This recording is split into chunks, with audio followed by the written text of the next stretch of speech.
From the CenturyLink Sports Complex in Fort Myers, the Twins hope to do today what they did yesterday when they did everything well. They pitched well. They hit the ball over the fence a couple of times. Joe Mauer early, and then in the middle innings, Trevor Plouffe. And the Twins picked up a win yesterday in Grapefruit League action. About a week and a half left in spring training for the Minnesota Twins, and today they'll take on the Tampa Bay Rays from Hammond Stadium at the CenturyLink Sports Complex in Fort Myers. And it's another beautiful day here in Fort Myers. Glad you're with us. Dick Bramer and Bert Blyleven with you. The Twins would like to believe that they have more starting pitching depth than they've had in quite some time. But with a week and a half left in spring training, still some decisions to make as to who the starting five are going to be. Yeah, and here this afternoon, it'll be Ricky Nolasco on the mound. For Ricky Nolasco, a big start because there are a couple spots open. You think of Hughes, you think of Santana, Gibson. Well, those three are there, but who's going to be that fourth and fifth starter? Tyler Duffy. Is it going to be Malone, or is it going to be Ricky Nolasco? Of course, Tyler Duffy and Tommy Malone pitched awfully well for the Twins toward the end of last year. Ricky Nolasco hopes to forget about his first 2 years with the Twins. Yeah, they were disappointing years for Ricky Nolasco, but what he has shown so far in spring training, he is healthy. The velocity is up. We'll see some of that here this afternoon, but as you wind down, you look and say, okay, who's it going to be? Tyler Duffy's had a great year last year in August and September. Tommy Malone, do they want a left-hander in that rotation? Well, Ricky Nolasco says no. I want to be part of that rotation. With just a week and a half left, some decisions to be made yet for the Twins, and they hope to make a pitching decision perhaps by the end of the day today. Ricky Nolasco makes the start against the Rays when we come back.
As you can see, partly cloudy skies, very pleasant weather conditions. A little bit of a breeze blowing in from right field. The temps in the upper 70s, and the Twins will take on the Tampa Bay Rays for the second time in the Grapefruit League play.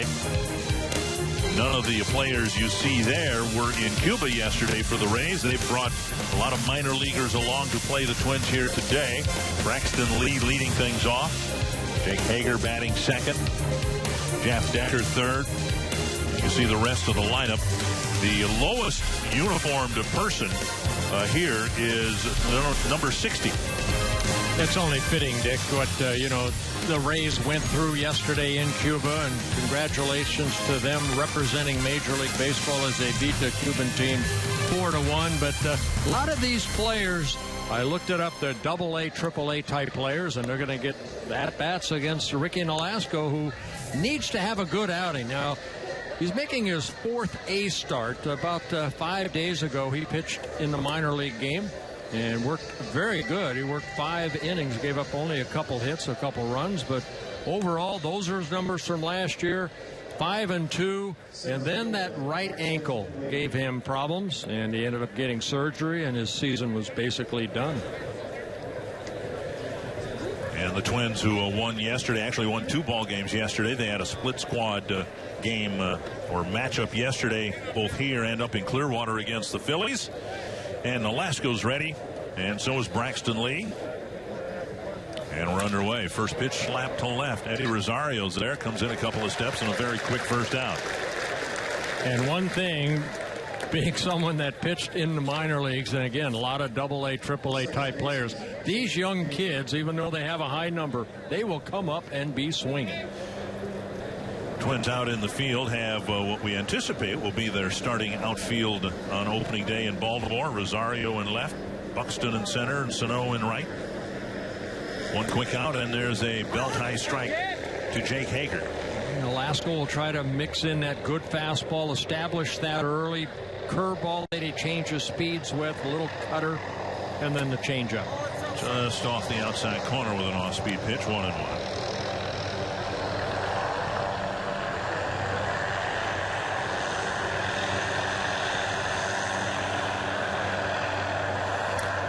And a Tampa foul. The Rays, of course, played the Cuban national team. The players who were on that trip because of some delays, including a mechanical delay leaving Havana, didn't arrive to the Tampa St. Pete area or the Port Charlotte area till 5 o'clock this morning. And nevertheless, Nolasco with a breaking ball on the outside corner gets a strikeout, 2 down. Nevertheless, Kevin Cash made the trip here to Fort Myers. Yeah, Yeager missed all of last year. Don't see too many of these type breaking ball. Big curveball, great location. Suzuki framed it nicely for a strikeout. Jeff Decker now will hit.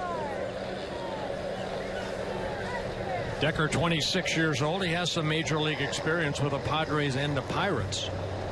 And Nolasco misses up and away, ball 1. Just signed with the Tampa Bay Rays back in July, late July. Last year in the Pirate organization. And it's a fly to center. Buxton will track it toward the gap, still running, and makes a nice running catch.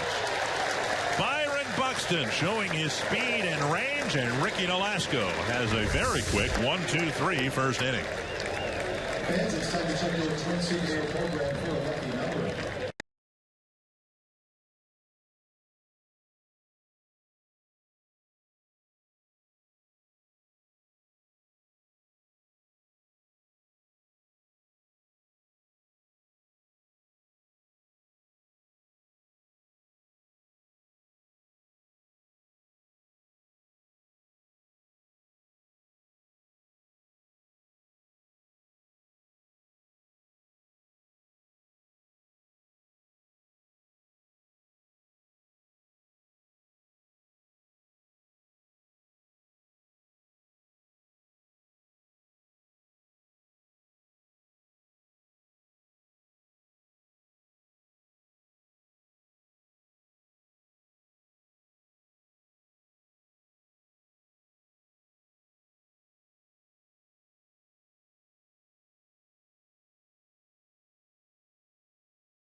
Minnesota Twins Spring Training Baseball is brought to you by Toyota.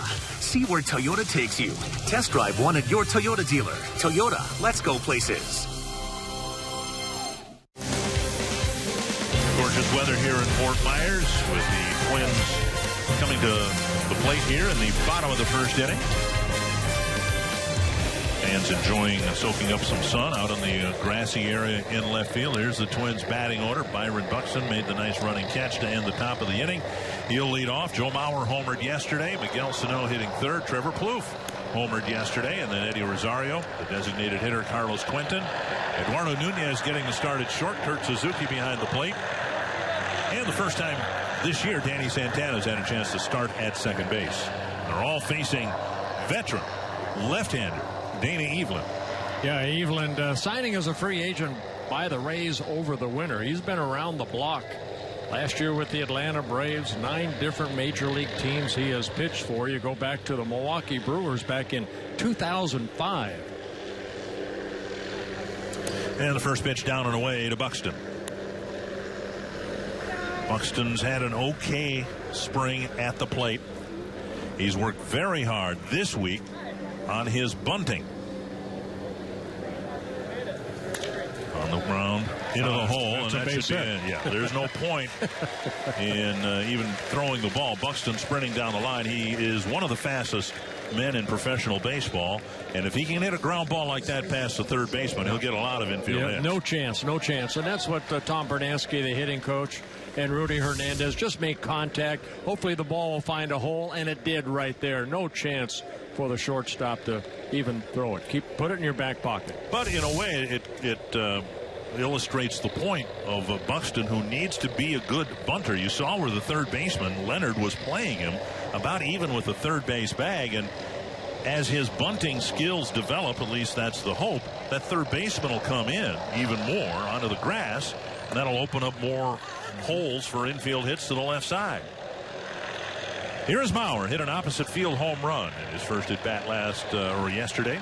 Well, gave the Twins an early 2-0 lead. 5 different Twins pitchers yesterday pitched outstanding. 7 1-2-3 innings for that staff as they beat the Orioles 5-1. The home run went to left. We've seen most of Joe's home runs go to the opposite field. And when you hit a spring training home run or hear of one being hit, you need to factor in the wind. But the wind yesterday was blowing in from left field. It was not a wind-aided home run.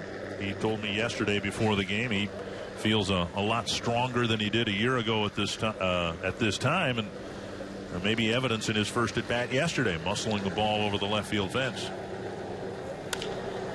One hopper to first, Seitzer to second, and a relay to first to double play. 2 down quickly with Mauer bouncing into a 3-6-3 double play. Yeah, nicely turned again by the young Tampa Bay Rays. And that'll bring up Miguel Sano. Sano having a very good spring, hitting .346. And drawing a lot of walks along the way, and that'll be an important part of his game, of course. Just the one home run.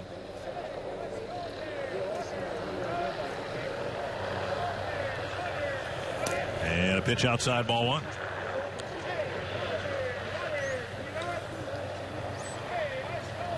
There was some thought given to starting Erasmo Ramirez on the Tampa Bay side today. In fact, he was listed as a starter, but then the Rays decided to have Evelyn pitch and get a closer look at him against some of the starters that the Twins are sending out in their lineup today. Yeah, Evelyn last year, basically a lot of starts in the minor league, 61 major league starts in 154 games.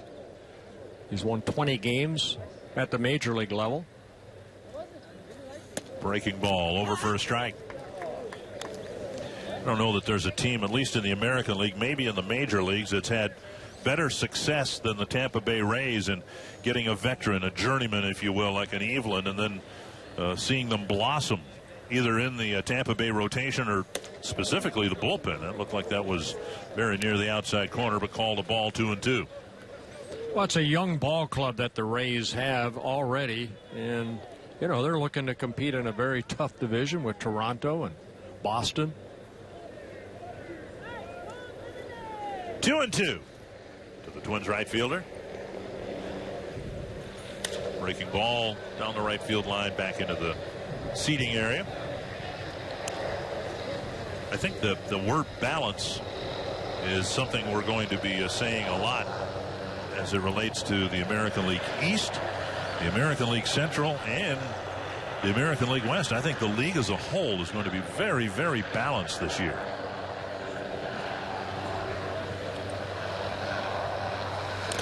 Swing and a foul. There are some teams in the major leagues that are expected to really struggle to avoid even 100 losses this year, but they're all in the National League. I don't think there are any teams like that. At least there sure doesn't look like there's going to be any teams like that in the American League at all.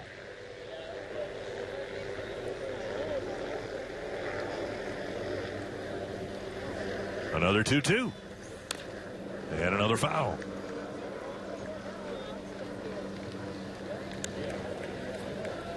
SANO, of course, is expected to be the right fielder for the Twins. The Twins outfield today is expected to be the opening day outfield, and none of the three players, neither SANO nor Buxton nor Rosario, were with the team on opening day last year. Yeah, Torrey Hunter in camp early to work with SANO out in right field. Gave SANO a lot of credit on trying to learn his new position.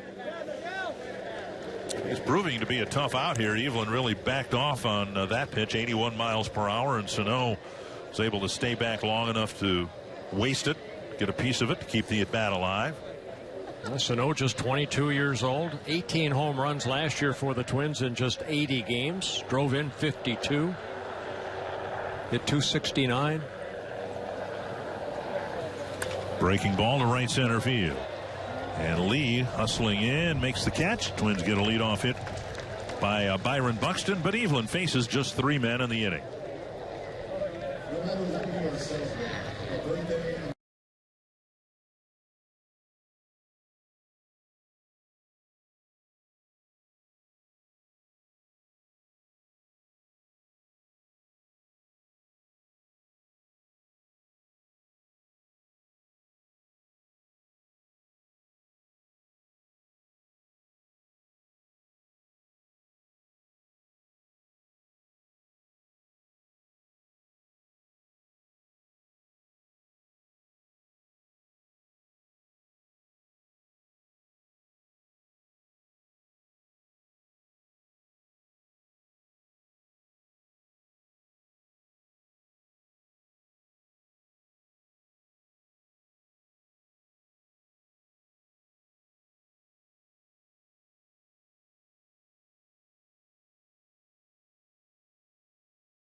Welcome back to Fort Myers, Florida. Dick Bramer, Bert Blyleven with you as the Twins host the Tampa Bay Rays.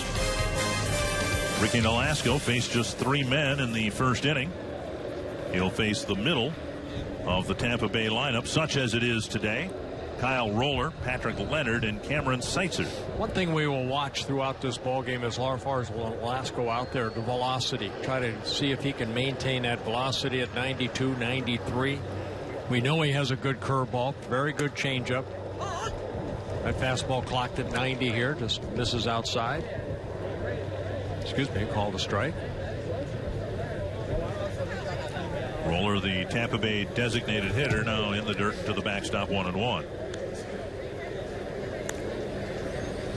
While Nolasco is pitching here, Tyler Duffy is over on the minor league side, and he's not having a very good outing. 5 innings, a couple of home runs, and 6 earned runs. That doesn't surprise me.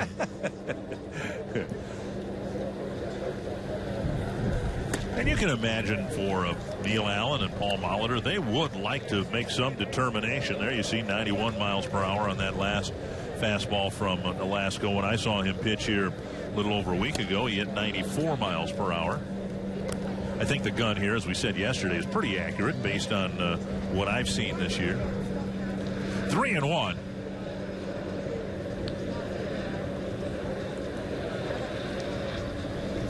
And up and away, it's a leadoff walk. But you can understand why Paul Molitor and Neil Allen would like to make the determination as soon as they feel comfortable making it. So the players themselves know who's in the rotation, who's pitching out of the bullpen. In Tyler Duffy's case, if he does not make the team, then it's assumed he would be starting in Rochester. And so with a week and a half left and counting today, maybe 2 turns through the rotation before the season starts in Baltimore, that decision might come fairly soon. Oh, you'd think maybe Nolasco, if he's the odd man out, there's a fastball for strike one. He's a guy that's always been a starter. you know, then would he be put into that bullpen as a long man, which is something that Nolasco at 33 years old has never really done. One strike to Leonard, and a bouncer toward the hole. Plouffe cuts it off out there and out there. A leadoff walk taken care of very quickly by an around the horn double play. Perfectly executed right there by Trevor Plouffe. Just off the end of the bat a little bit is Leonard's ground ball to Plouffe, and his momentum taking him right over to Santana with a good throw, and a Santana good throw over to Mauer. Good 5-4-3 double play. That'll bring up Cameron Seitzer. And if that name rings a bit of a bell, yeah, he's Kevin Seitzer's son. Here's a fly to left. Retreating is Rosario, still going back and dropping the ball on the warning track.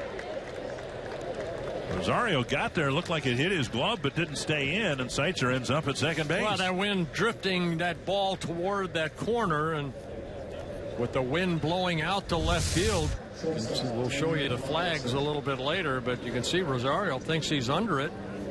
The ball just kept drifting over his glove. It looked like he ducked at the last instant, like maybe he got a sliver of sunlight in there as well. But at any rate, it is a double for Cameron Seitzer, and Daniel Robertson will hit with a man at second and 2 down. There is strike one. Robertson, just 22 years old. Last year spent most of the season in Double-A. Hit .274.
Score as we go to the bottom of the second inning, and a reminder that theme nights are back in 2016.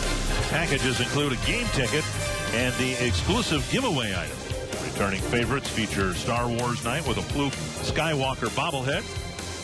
New theme nights include Caru's Corner, wrestling night when Bert Blyleven's going to wear a singlet, and a lot more. See the full lineup at twinsbaseball.com. Theme nights. Don't miss it. I think I'll take that game off. Here's Trevor Plouffe. Outside, ball one. It'll be Plouffe, Rosario, and Carlos Quentin. Yeah, Trevor hitting a 2-run home run yesterday in the 5th inning, gave the Twins a 5-1 lead, and that was the final score.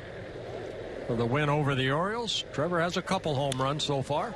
Liner, and within the reach of Patrick Leonard, one away.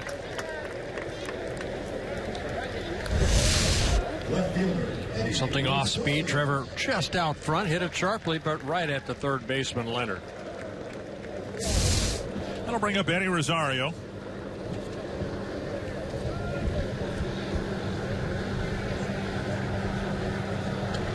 Rosario, of course, didn't start the year last year with the club. It was one of the main reasons why they hung in the race as much and for as long as they did. 453 at bats last year. And he takes inside ball one. Yeah, he got called up in early May when Oswaldo Arcia was put on a disabled list, and Eddie Rosario took over left field. Hit 267, 13 home runs.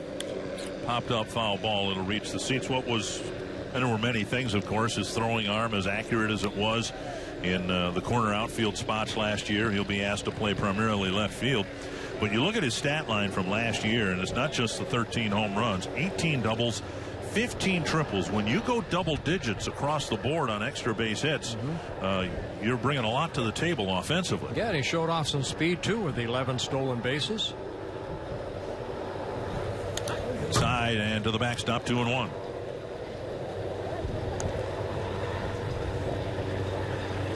And we talked about Buxton. He's 22 years old. Sano is 22 years old. And Rosario, the old man in the group, at 24. So the Twins, it appears, are going to break in a new outfield from opening day 2015. 3 guys in their early 20s. On the ground, right to the second baseman. Hager, 2 down. And that'll bring up Carlos Quentin. All the youth in the outfield, and Carlos Quentin has spent some time out there, and it is apparent as we are wrapping up the next to last week of spring training here that the Twins are giving Carlos Quentin every opportunity to hit his way onto this ball club. Yeah, right now hitting .310. He's hit 3 doubles, a couple home runs. He's driven in 7 runs. Those are his numbers from last year. Played a little bit at first base, a little bit in the outfield. Byung-Ho Park is expected to be the designated hitter for most of the Twins season. Park hasn't played in a couple of days, getting some time to work on his defense and his batting stroke. 1-0 to Carlos Quentin.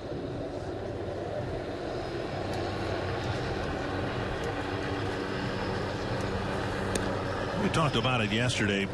The end result of all of this might very well be that by the middle months of the season, even if Quentin, other players like Ryan Sweeney don't make the team out of spring training, that by the middle months of the season, this Twins team could have a very representative bench. Here's a blast to left center field.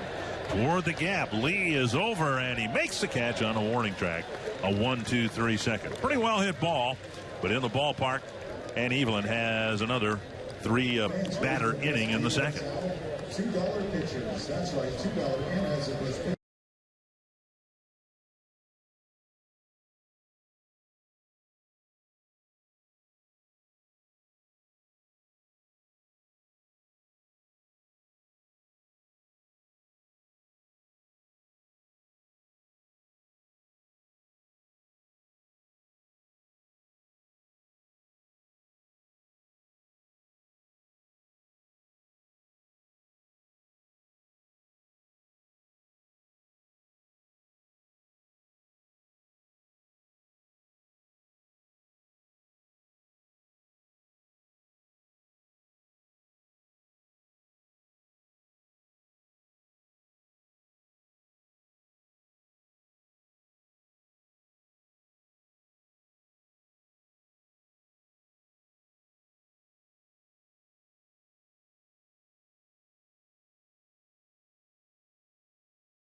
reproduced or retransmitted in any form, and the accounts and descriptions of this game may not be disseminated without express written consent.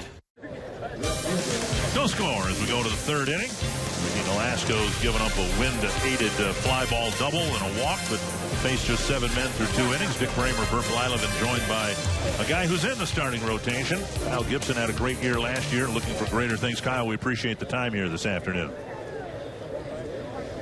Can you hear us, Kyle? I can. Can you hear me? Okay, yes, there you are. All right, I don't know what happened. Sorry. We were saying hello to you. Sorry. How's it going, guys? Very good. How are you feeling? Very good. Yeah, very good. Working some rust out, and a little bit different spring training for me. I've been throwing a few more curveballs, so I think it's taken a little bit of toll on my arm, just getting used to that. But it's feeling better each start and recovering a little bit better. So I'm looking forward to getting going here in a couple more starts. How are you utilizing that curveball, may I ask you?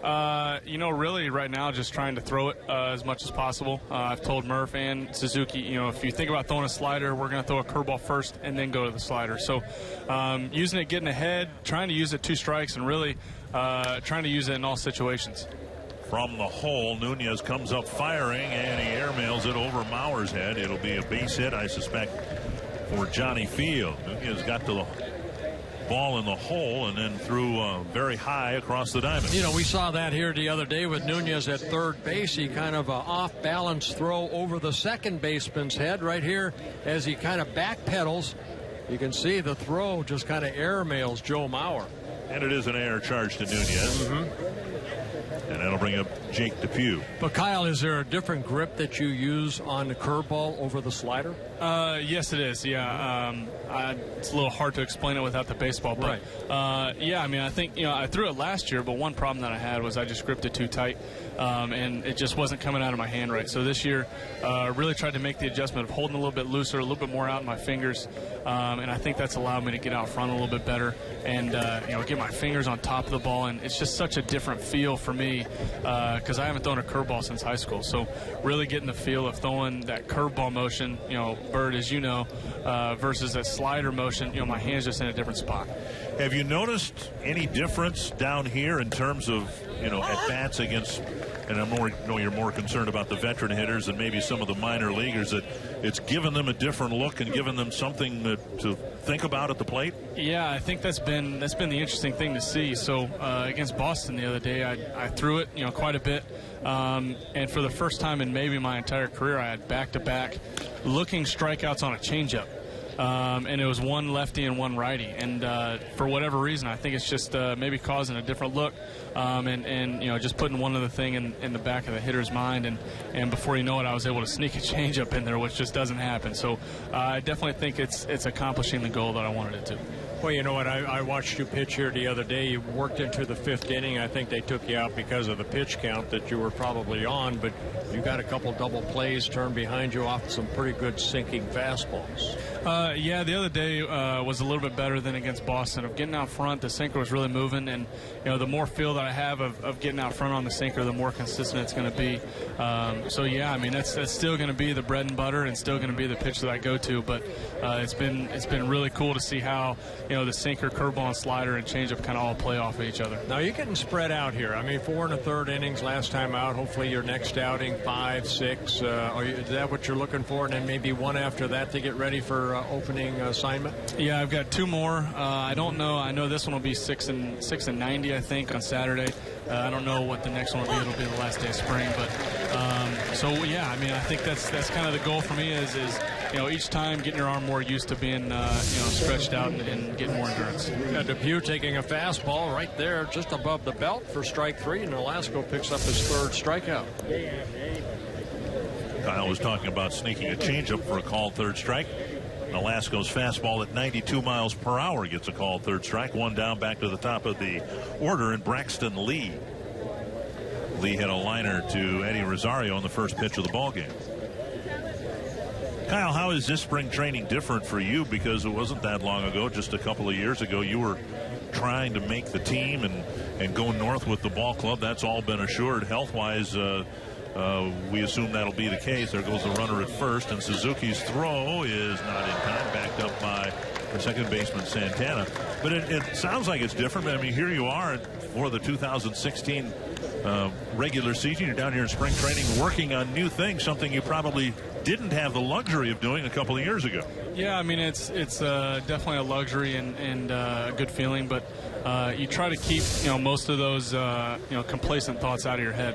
I do realize it was most likely my spot to lose, but I still keep in my head that there's a chance that I can lose it. Santana at second base fires with the runner field moving from second to third, 2 down. But it definitely gives you the freedom to work on certain things, like the curveball. In the back of my mind, I'm not worried about, okay, this run right here on third really means something, so abandon the curveball and get back to slider sinker. So it's definitely a nice luxury to have. But like I said before, we got a lot of young guys coming up, we joked on Caravan a little bit. I don't want to be the guy throwing the worst when Jose Berrios is ready. So, you want to try to get ready and stay sharp. Kyle, we appreciate the time. Yes. A pretty quick inning. We'll take a 4-batter, no-run innings from you all season long, okay? Sounds good. Thanks, guys. All right, Kyle Gibson, our guest from the Twins dugout. And it is another scoreless inning for Ricky Nolasco.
I met so many Twins fans from Minnesota all over the state, Bismarck, North Dakota, Aberdeen, South Dakota. But on days you're down here and you're not at the ballpark, you can go to the beaches of Fort Myers and Sanibel.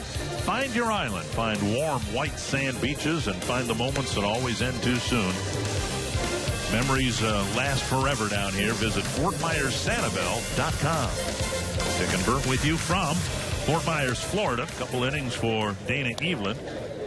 And now the next pitcher for the Tampa Bay Rays, right-hander David Carpenter. Yeah, Carpenter, new to the Ray organization, pitched for the Yankees and the Nationals last year. Appeared in a total of 30 games between the Yankees and the Nationals. 0-1 record. ERA about 4.5. Eduardo Nunez, Kurt Suzuki, and Danny Santana will hit here in the third inning. Nunez committing the throwing error in the top of this inning. Squaring to bunt. That will bring Patrick Leonard charging in onto the grass. And it's called a strike, 0-1. Twins have not bunted much or well down here. That's a point of emphasis here as camp is winding down. Here's a ball nubbed off the end of the bat. And Nunez flies down the line, and now he'll take advantage of an errant throw to reach not first base, but second base. That ball sailing into the crowd. With Leonard spinning and throwing, Nunez will go to second base. And they're charged on the Rays' third baseman. Yeah, see Leonard cut in front of the shortstop Robertson. And Nunez hustling out of that box. And just airmails. Sights are over at first base. So Nunez at second, and here is Kurt Suzuki. Suzuki figures to be the starting catcher on opening day. Of course, John Ryan Murphy has joined the team as the backup catcher. At least that's how it's anticipated they will line up early in the season. And then whether Murphy sees more playing time in the second half depends on how obviously he does, but also which Kurt Suzuki the Twins will see this year. The all-star catcher from 2 years ago, or the catcher who struggled behind the plate and at it in 2015. Well, what Suzuki's job is right here, try to get Nunez over to third.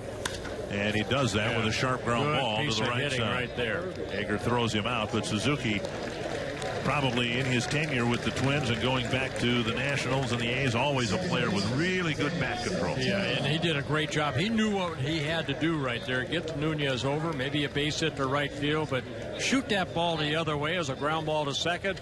Nunez could have walked to third. So good, even though it's 0 for 1 at bat, that's a good at bat. A quality at bat. Bernansky acknowledging what Suzuki did as he got back to the dugout. The speedy Nunez at third with 1 out, and here is Danny Santana. Infield in now for the Rays. And if you're a teammate, you saw all the guys get up and congratulate Kurt Suzuki. That's good baseball right there. Santana's being groomed as a super utility player for the Twins, a utility infielder and outfielder.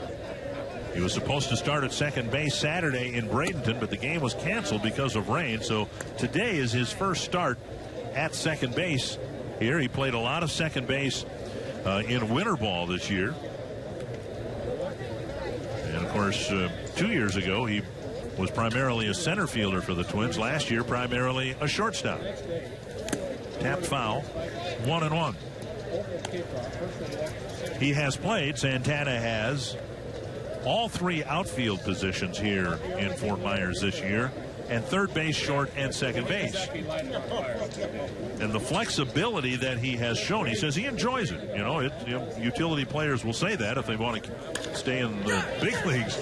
There's a fly to center field, starting back, and now coming in. Lee makes a catch, and Nunez can glide home with the game's first run. So Nunez started the inning at second base. Suzuki got him over, and Santana got him in. Yeah, and give Suzuki big credit again. He did his job, allowing Santana just to hit a fly ball deep enough to score Nunez. Twins take a 1-0 lead. A breaking ball right there, and that's kind of the pitch that really, a couple years ago when Santana came up, he was hitting the ball all over the place. Hit well over 300 last year. Got a lot of those breaking balls, and right there just stayed with it, got the good part of the bat on it. Then Nunez scores. That'll bring up Buxton. Got an infield hit. Was doubled up in the next at bat. And there's a bunt. Not a good one. The ball jammed him. And Buxton bunted it back toward the pitcher. And Buxton is retired. Even with 2 outs, he tried to bunt. He's been working, as we said, an awful lot on that. But he is the 3rd out of the 3rd inning. The Twins get an unearned run to take the first lead.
The official ruling on Nunez's chopper to the infield leading off the 3rd inning. He gets a hit, and an error was also charged to Leonard, but nevertheless an unearned run in the 3rd. And we head to the 4th inning. Ricky Nolasco has given up 1 hit and 1 walk so far through 3 innings. Jeff Decker will lead things off. Then Roller, and Leonard. Tyler Duffy pitched into the 6th inning in a minor league game, gave up 6 earned runs, couple of home runs. And it might very well be just a coincidence that both Duffy and Nolasco are pitching on this Wednesday afternoon.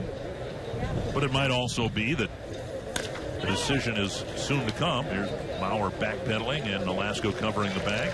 And Nolasco's done a nice job keeping the ball in the infield here. A line out on the first pitch and also a fly ball later in the inning. The fly ball double in the second, but everything else has been hit into the ground here. Yeah, keeping the ball down nicely, working both sides of the plate, changing speeds. So 1 down on the 4th, and that'll bring up Roller.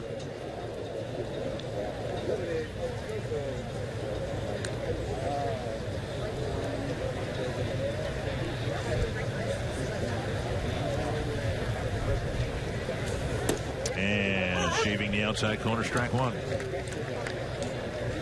And Nolasco, 33 years old. This will be his 3rd season with the Twins. Of course, the first 2 disappointing to him himself. He expects more. He came into camp last year, I remember, in great shape. He got a lot of run support in his first 5 or 6 starts. He started off, I believe, 5-1. And then he had the ankle issue and tried to pitch through it, but it got to where he ended up having surgery. The fastball, I think, today is topped out at 92, but we've also seen 89, and that can be just the 2-seamer.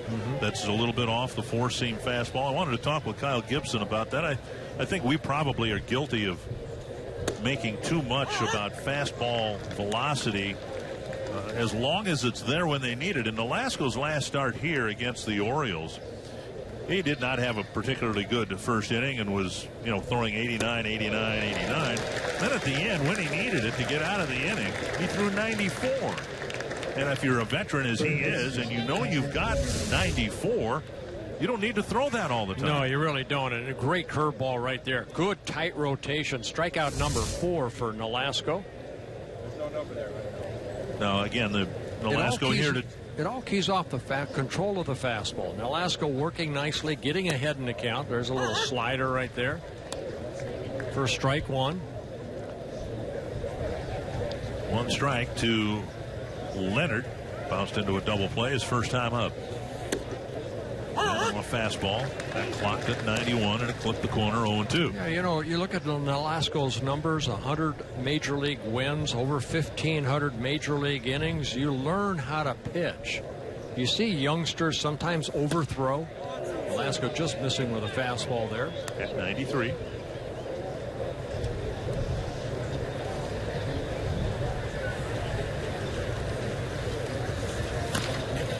Dribbler, and that's going to be trouble if it stays in the grass. A base hit with 2 outs in the 4th. Yeah, that curveball, it broke big, but it kind of broke in, and Leonard, just getting a piece of it, just dribbles it down that third baseline. It'll be the 3rd hit for the Rays. You can see right off the end of the bat, he had him off balance, but nothing you can do about that. Comes with 2 outs here in the 4th inning. That'll bring up Seitzer. Hit the fly ball into the left field corner. They kept carrying and ended up landing on the warning track instead of Eddie Rosario's glove.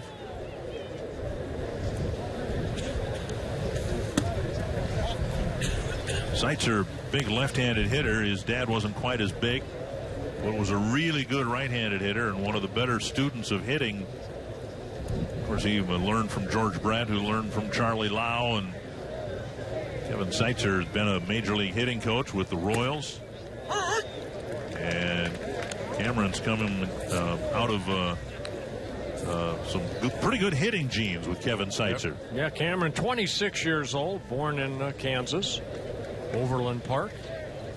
Last year, AA, AAA for the Royals in his 6th season with the Royals. This will be his 6th season. With the Rays. Excuse me, the Rays.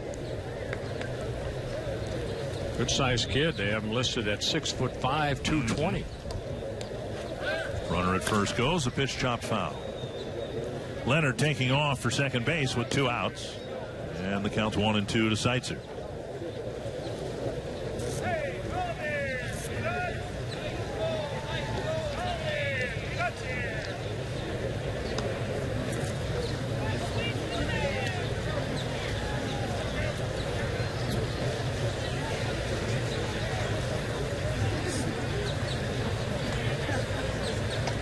Velasco's given up so far 2 hits. The fly ball double off the bat of Seitzer, and then the little number a few moments ago off the bat of Leonard. Off the plate, and it's 2-2.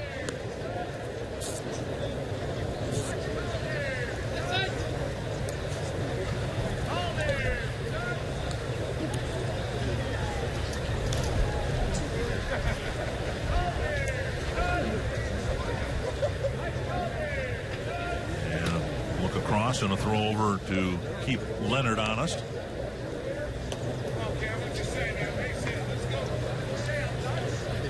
Yeah, Leonard has some speed. 11 stolen bases in 14 attempts last year in AA.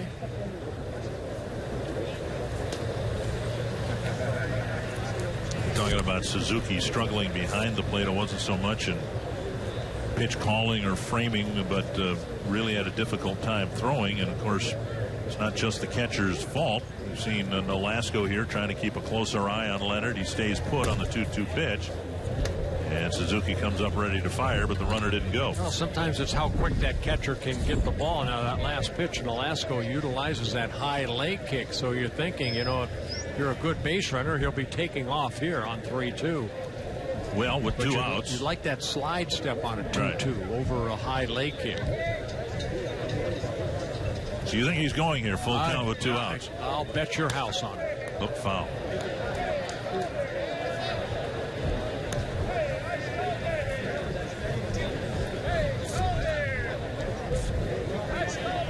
He's getting a run in the bottom of the 3rd inning, an unearned run.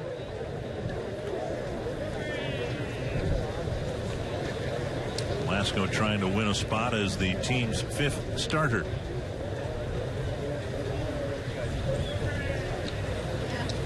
Goes the runner, and the pitch crack foul. As we showed you in the open, the Twins have the front 3 that they feel is going to be a very solid front of the rotation. Irvin Santana, Phil Hughes, and Kyle Gibson, all right-handers. And then for the 2 remaining starting spots, a 3-headed monster.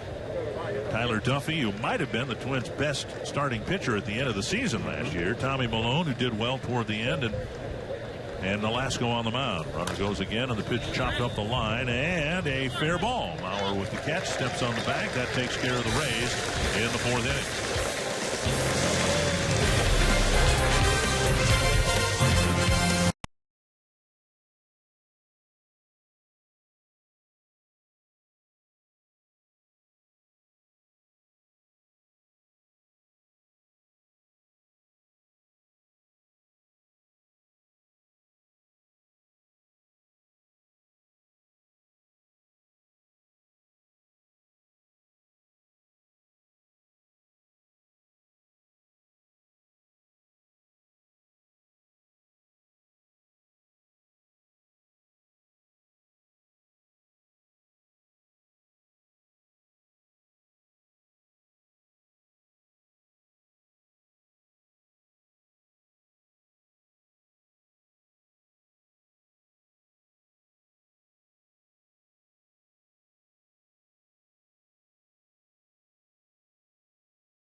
Twins leading 1-0 going to the bottom of the 4th inning. And a reminder that Target Field Suites are available for single game rental for groups of 16 to more than 150. Enjoy a climate-controlled atmosphere, a fantastic view of the game, all with food and beverage included. Go to twinsbaseball.com/groups or call 800-33-TWINS. In the upper Midwest, we've had a very mild winter. Now that's it'll be hard to convince the folks in Rochester of that if they do in fact get a foot of snow today into tomorrow, but won't be long, and Larry DeVito and the great grounds crew will have things greened up, ready to go at Target Field. Erasmo Ramirez, he was scheduled to be the starter. Now he'll start the 4th inning here. Last year's numbers, 11-game winner. Very good earned run average. 163 in the 3rd innings, only 145 hits allowed. 40 walks, 126 strikeouts. Fastball, slurve, and a changeup. Rays shifting Mauer in the infield, and he bluffs a bunt and takes ball 1. Expect we'll see hitters in general, and specifically Joe, do that more often. If he puts it on the grass anywhere on the left side of the infield, it's a base hit. And leading off an inning like this, would seem a natural spot to do that. 1-1. Mauer, Sano, and Plouffe here in the Twins' 4th.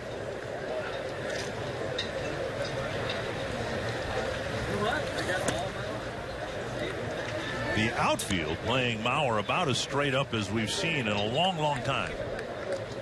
Even yesterday when Mauer was hitting against the Orioles, the right fielder was playing in front of the light pole out in right center field. And here, Deckard playing a more conventional right field. Another tapper to the right side, gobbled up by Hager, 1 away.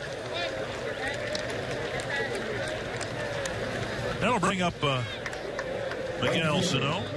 Sano with a fly ball to center his first time up.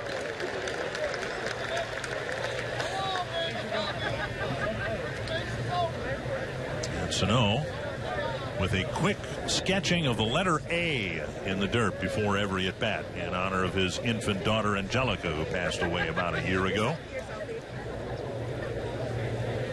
And a little reminder that his daughter is still with him. Really tragic occurrence a year ago, and Sano understandably got off to kind of a slow start in the minor leagues, but man, what an impact he had with the Twins in the last 4 months of the year. Swing and a miss, and it's 0-2. Transitioning to a new position. Drafted or signed, I should say, as a shortstop, then moved to third base. And now with Trevor Plouffe improving defensively and kind of being an unnamed co-captain, I guess, tri-captain of this Twins team. Twins leaving Plouffe at third base, and at least for the time being, Sano has become an outfielder. The Twins want to keep his bat in the lineup on an everyday basis. Just off the outside corner. 2-2. Very close pitch. Ramirez, 25 years old, 3 years with the Seattle Mariners before last year with the Rays. And a fastball strikes out Sano. 2 down. 94 miles per hour, and Sano was challenged and came up empty. 2 down. That'll bring up Plouffe. Good fastball right there, just overpowering Sano. Ramirez from Nicaragua. Think of Dennis Martinez when you think of Nicaragua. Great pitchers coming out of that country. Twins history, right-hander Al Williams was from Nicaragua. 1 strike to Trevor Plouffe. A liner to the third baseman Leonard, his first time up.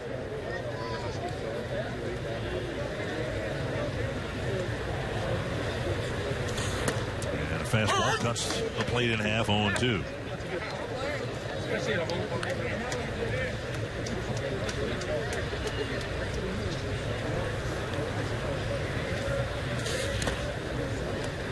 Plouffe lays off 1-2, pitch in the dirt.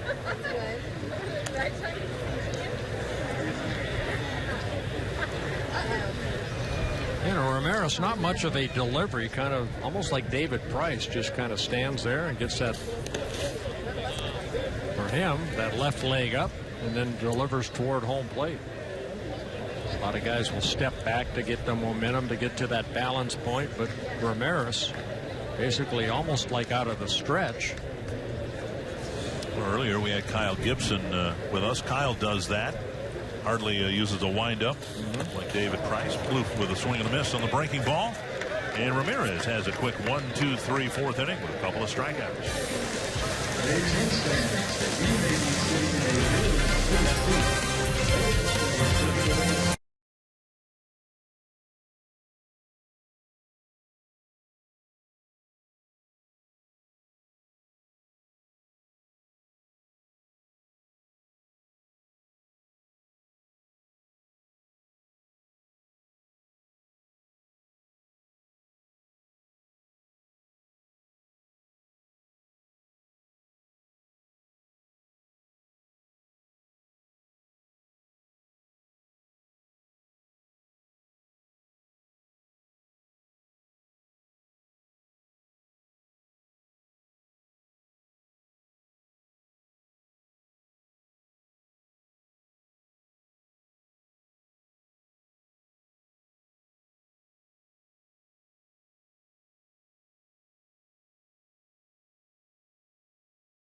Twins with just a couple of hits, both of them infield hits, but they have the game's only run as we go to the 5th inning. Dick and Bert with you from Fort Myers, Florida. Happy to have Twins All-Star second baseman Brian Dozier joining us from the end of the Twins dugout. Brian, how has your spring gone so far this year? Everything's going good, Dick. It's I don't know. It's coming into spring and getting to see all the guys again, and I think we built something, turned the corner last year.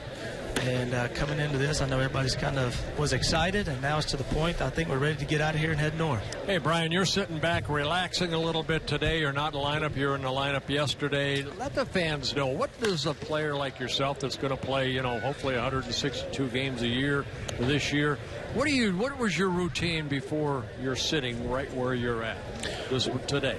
Well, it's, one of the biggest things is, after you had a few years in, you know exactly what you need to do in order to get your body ready for the season. And coming into camp, probably 6, 7, 8 years ago, it's kind of, all out here every day, early work, that kind of thing, and all out or nothing kind of thing. But then as you get a little bit older, you kind of not really take a step back, but you kind of know exactly how many ground balls you need, how many at-bats, 40, 50 at-bats in the spring, and Molly does a good job of pacing ourselves in the spring because it can get a little bit long. Bouncer to third. Plouffe with a nice snag, and he fires across. Mauer with a stretch, one down.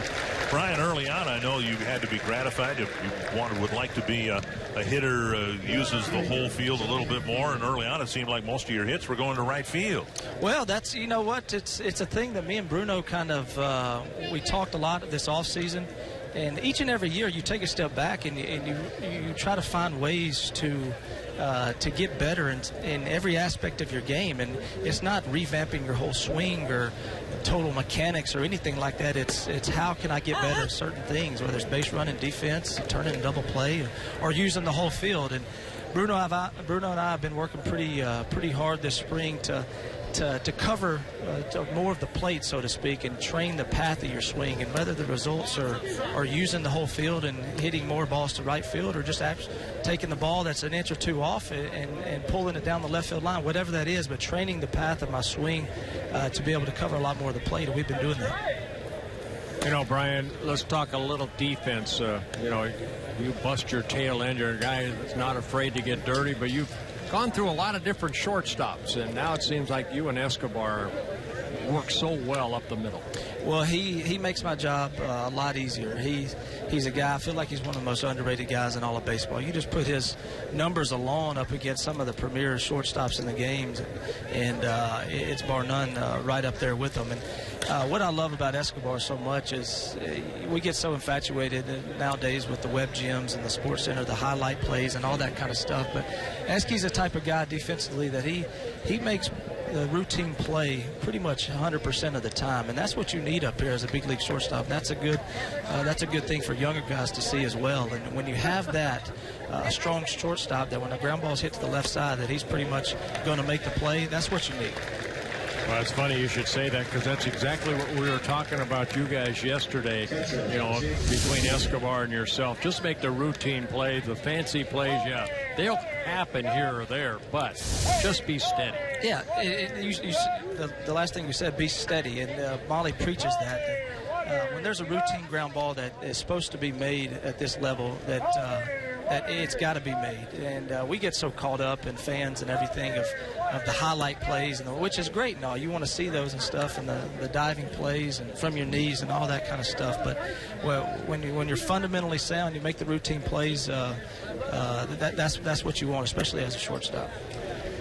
Check swing and a strike. 1-1 to the number 9 batter, Jake Depew, who was called out on strikes his first time up in the third inning. One thing, Brian, too, you're watching Alasko right here. No fooling around. He's looking for that sign as a defensive player, the importance of a pitcher, you know, getting ready, that ball in his hand, get that ball over the plate.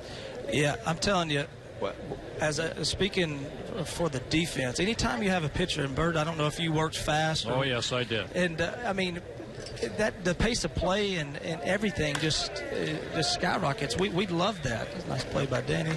Santana fires across, and Brian Dozier, we thank you for your time. And another 1-2-3 inning. We'll take all of those we can get with our Twins out on the field. Thank you, guys. All right. Thank you, Brian. All right.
Twins leading 1-0.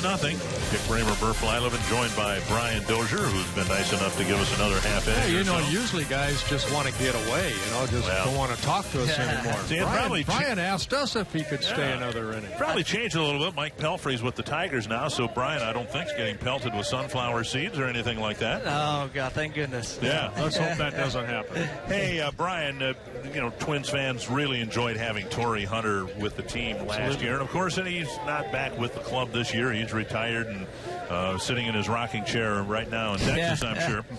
But, when you lose a leader like Torrey was last year, it's incumbent upon the other guys like yourself and Trevor and other players, too, to kind of pick up the slack a little bit in the clubhouse, doesn't it? Well, that's one of the things, let alone what Torrey brought to the team last year as far as on the field kind of things. But he's one of the best leaders I've ever been around. And, you just look at everything from the inside the clubhouse. He was just he's a leader everywhere he's been, and him not being on the team now, I tell you, he left a mark for not only myself but the Trevor Plouffe and the Perkins and those guys to kind of like he always calls it, pass the torch, so to speak. I learned a lot from him on the field, but even more in that clubhouse, getting a chance to pick his brain about a lot of different things. And one of the things we always talked about is leadership and of how to lead a team and your willingness to serve your teammates and play the game the right way. But and a lot of different things that we covered throughout the long year last year. I cannot thank him enough for what he's taught me about the leadership qualities. Well, that brings great chemistry, does it not? I tell you what, and he kind of, for me, last year, we had 3-4 straight losing seasons, whatever it was, and it's like he just kind of transformed everything, the way I even thought about the big leagues and how much fun you can have up here. Because to be honest with you, obviously the past 3 or 4 years before last year have been brutal, and you kind of lose that sight of having fun. And if you can have fun, it brings out the best in everybody. And he did that last year, and so that's something we're going to try to carry on into this year. And to have done that after that awful start that the team experienced, that first week was just a terrible week for everybody.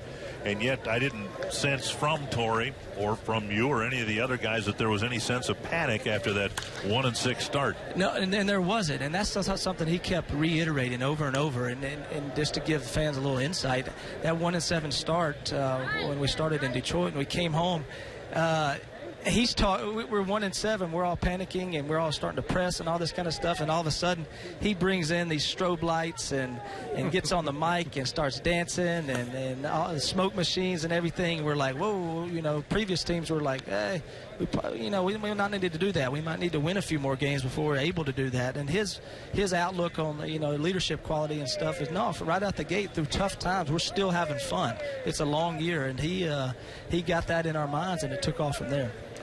And I think you have to credit also your new manager last year, Paul Molitor, his coaching staff, to really say, hey, you know what, we have 156 more games to play, gentlemen. Absolutely. And one thing we love about Molly is he's been in the trenches. He did it for a very long time, had a lot of success, obviously, and he's been through those years where or those starts to seasons or whatever it is that weren't so great, and then at the end, all of a sudden you win a World Series or you win a division or whatever it may be, and for him to have that mixed along with Torrey, two guys that's been doing it for a long time, there's no panic, and there's no panic this year. All that said, let's not have another 1-6 start, okay? Yeah, I agree with that. Let's not. I like that. Don't panic. Tom Kelly was always his big thing. Don't panic. But we like to have fun, and we're carrying that into this year. So you should see a lot of that. Hey, before you leave here, I got to ask you, a great changeup right there by Ramirez.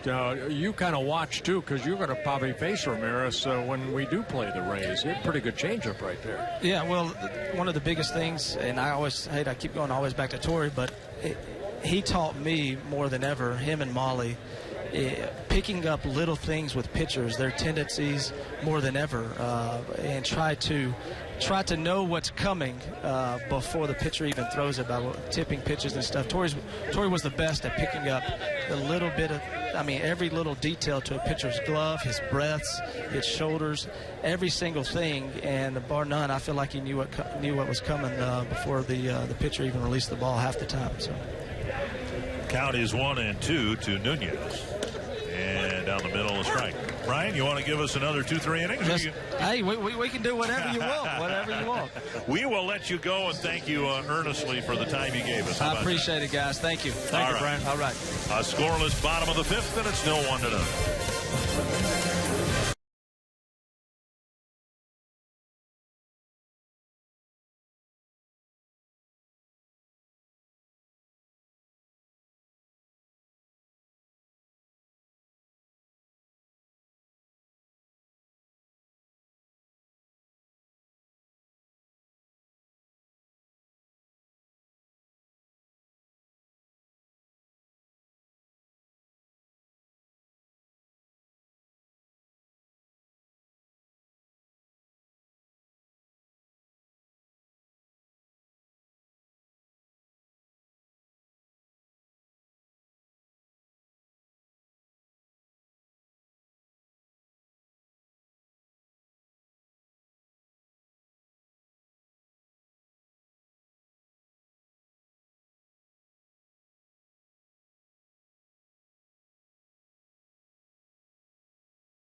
a good day at the ballpark. Twins leading 1-0. The Twins Flex Plan gives you the flexibility to choose your games and your number of seats. Choose in advance or even on the day of the game.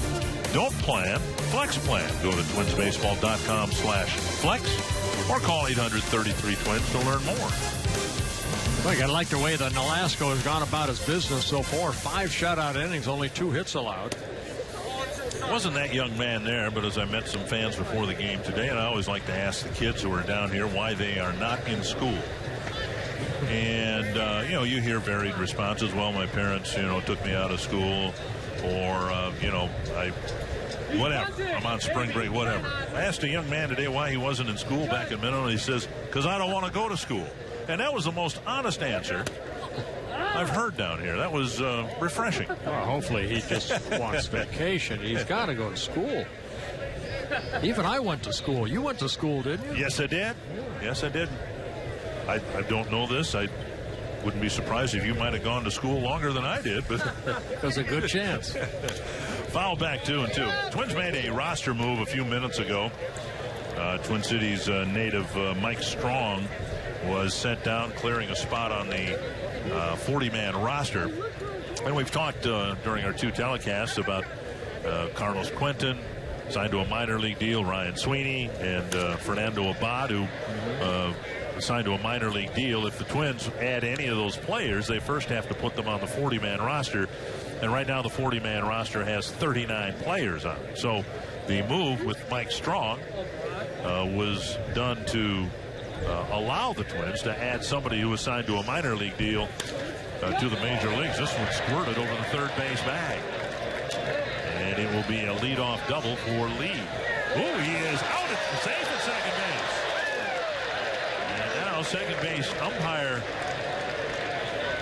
I believe that's Marvin Hudson. But the umpires made the call. It sure looked like Danny Santana may have gotten his glove between the spikes of Lee and the bag, but it is a leadoff double cued over the third base bag. Well, what makes this play so close is the way that Rosario attacked that ball when it hit off the wall, came up, set himself in perfect position to make a good, strong throw, and the ball just trickling out of the glove. What a great throw by Rosario. And Santana, if he's able to hold on to that ball, you can see the umpire was going to call him out. So leadoff double, and now Hager will bat. Blue in on the grass at third base.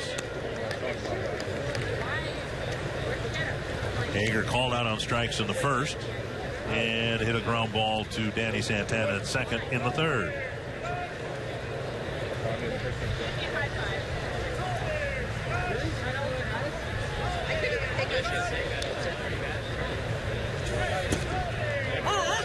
And a strike call. Yeah, good curveball right there. Hager, 23 years old. As I mentioned before, he missed all of last year due to right knee surgery. Signed by the Rays, and he was their #1 pick, 32nd overall in the 2011 draft. Breaking ball gets a strikeout. Strikeout number 6 for Nolasco came at a nice time. A lot of the strikeouts have been on this pitch right here. Good tight curveball. Yeager swinging through it. And Lee still at second base now for Jeff Decker.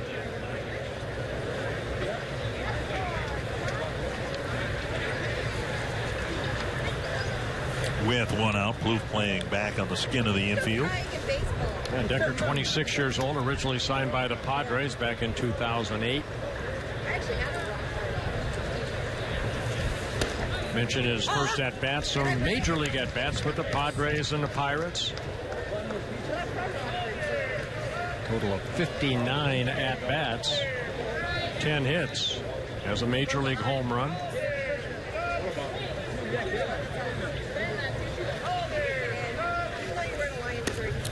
Off the outside corner, 1-1. And the Twins starting Nolasco here against the Rays team that they brought down while Tyler Duffy was playing in a minor league game. I suppose comparisons could be made as to the lineup that Duffy faced over on the minor league side, and the players that Nolasco's pitching to here because of the Rays game in Cuba yesterday and the late flight arriving at 5 in the morning, altering their plans for their squad down here in Fort Myers. 1 and 2. But I think we mentioned before, they kind of knew what they were dealing with. That's the Rays going to Cuba, that a lot of the regulars, I'm sure, were going to kind of take the day off after their flight and what they went through. Flipped the inside corner with a fastball and missed. It's 2 and 2. But, you know, trying to balance things out, or it would be fair to say that Nolasco's pitched a lot better today than Tyler Duffy did over on the minor league side. Duffy giving up 6 runs in 5 1/3 innings. Nice block by Suzuki, and that'll keep Lee at second base. And, you know, and again, kind of defending Duffy, you go down there and the atmosphere isn't the same. You don't, maybe, you know, some people watching, but a little more pumped up here. There, big thing, just get your work in. And Duffy worked into the 6th inning, as Nolasco is here. Full count. Kyle Roller on deck. Suzuki sitting inside. And the second walk issued by Nolasco. Issued a leadoff walk to the on-deck batter, Roller, back in the 2nd inning. Now 1st and 2nd, 1 down.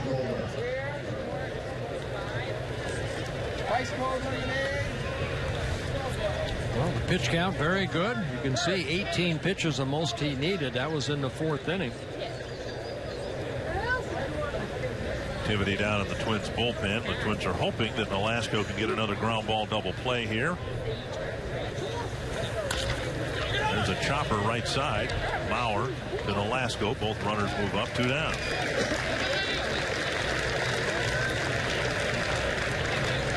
And it'll bring up Patrick Leonard. Third baseman, Patrick Leonard.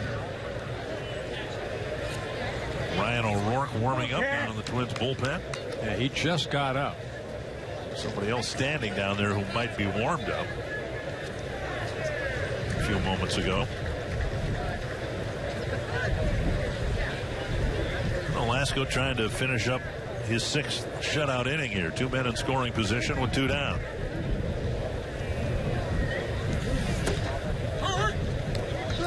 And a quicker breaking ball over for strike 1. It's kind of like a slider right there.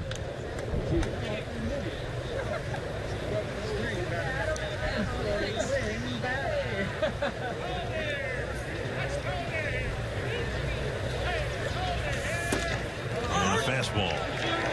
And 93 on the outside corner. Good to see here. Yeah, that's what you're talking about. Find that little extra. You know, a couple of runners in scoring position, 2 outs. Your day is probably done. Hopefully you can retire Leonard right here and keep it as a positive outlook. Right on the outside corner. 94, his fastest fastball in his 6 innings, and he cleans up a little bit of a mess in the 6th inning. 6 shutout innings for Ricky Nolasco.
The only run on the board, an unearned run for the Twins. And we head to the bottom of the 6th inning, but a reminder that MLB.TV Premium is everything you've come to expect and more, including a new low price in 2016. Watch every out-of-market game of all 30 teams live and in true HD on over 400 supported devices. Blackout and other restrictions apply, so visit MLB.TV for more details. Kurt Suzuki will lead off the 6th inning for the Twins. And Ramirez out there for his 3rd inning. 6 up, 6 down so far for Ramirez with 4 strikeouts. Suzuki, Santana, and Buxton. Twins 6th and foul. Suzuki with a bouncer to second his first time up.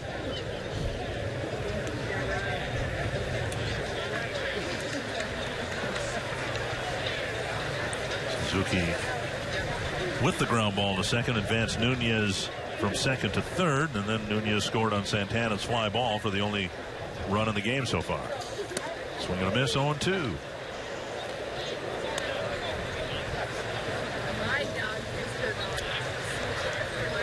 Ramirez 6 up, 6 down, 4 strikeouts, I should say. And he has Suzuki in an 0-2 hole.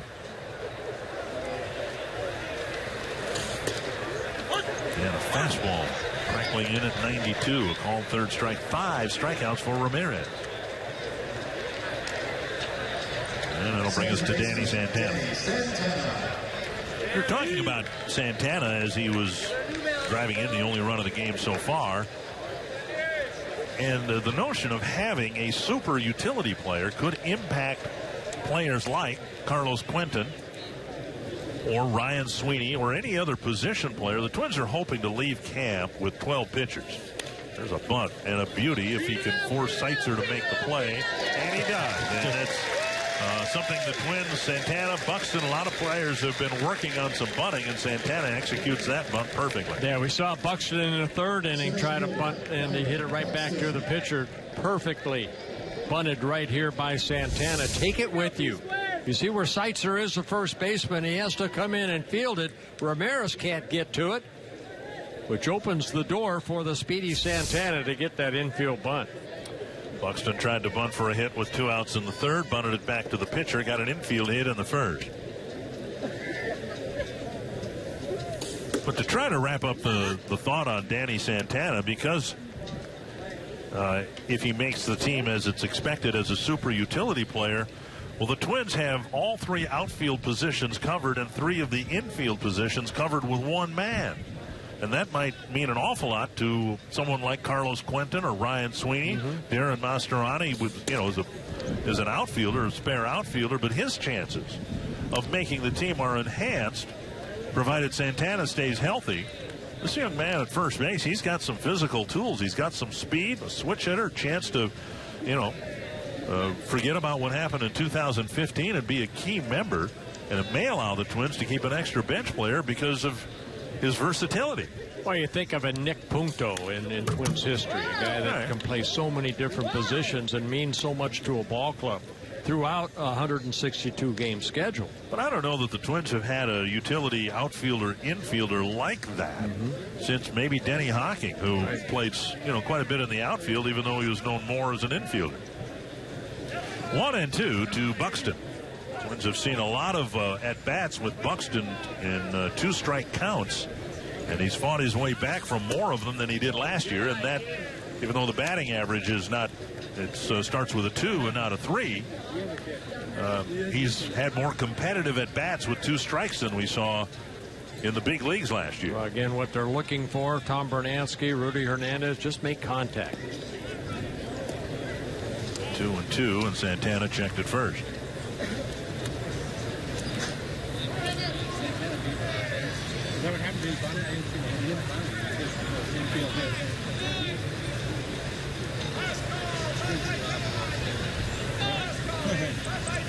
There goes Santana, and the pitch taken for ball 3, and Santana steals second.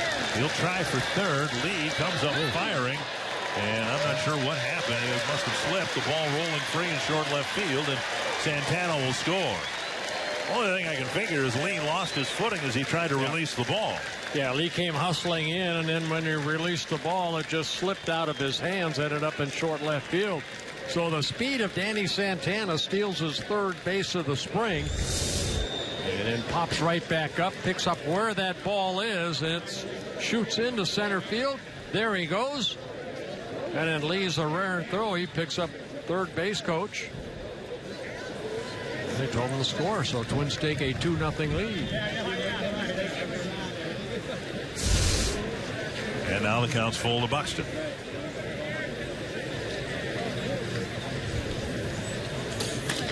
Put it in play. Chopper to the left side. And a nice pick at first by Seitzer, just barely getting Buxton. But you see what Leonard had to do right there. He knew who was running. Remember in the first inning, Buxton hit a ball to his left that got by him. Right there, as you're a third baseman, I don't care if you're a youngster or not, you know who's running, and Buxton hustling out of that box. Leonard has to hurry his throw. Seitzer made a nice pick right there to get the speedy Buxton at first. Yeah, the results aren't there, but still progress I think we're seeing from Buxton, who so often last year saw strike 3 immediately after strike 2. He's battled, had much better at-bats as a whole here in the spring, and even in that at-bat, fell behind 1 and 2, worked the count full, put the ball in play, and nearly ended up on base because of it. And that's all Paul Molitor as a manager or coaching staff want these guys to do is hustle out of that box. We saw it really. I mean, you can look at Nunez's at-bat.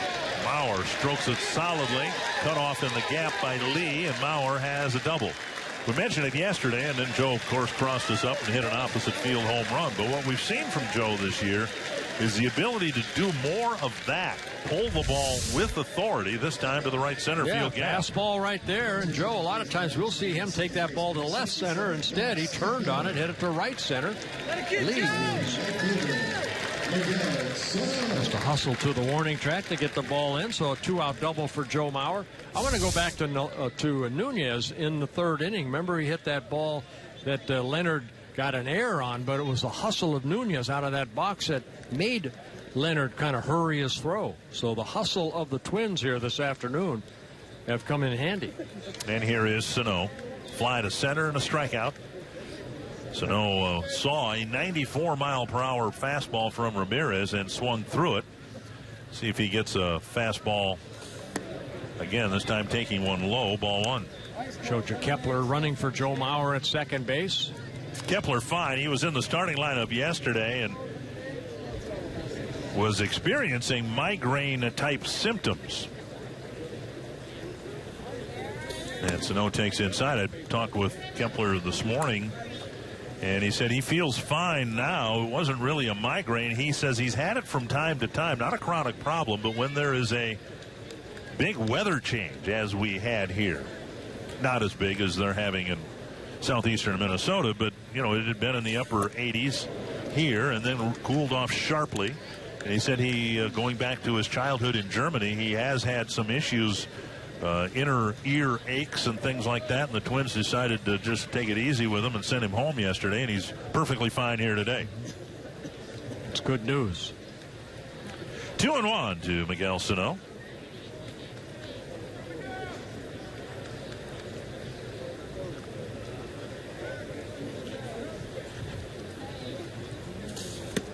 Speed pitch and a swing and a swinging strike 2. Good pitch right there by Ramirez. Good changeup that sunk down and in. Again, Sano swung through a 94-mile-per-hour fastball against Ramirez in the 4th.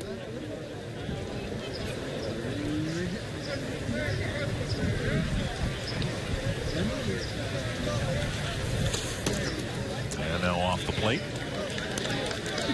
And Sano in familiar territory with another 3-2 count.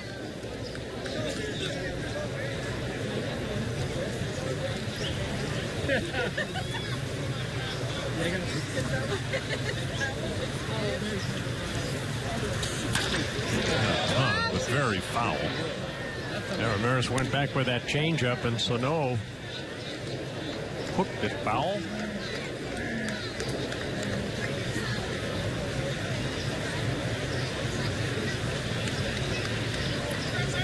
Getting a run here in the 6th inning.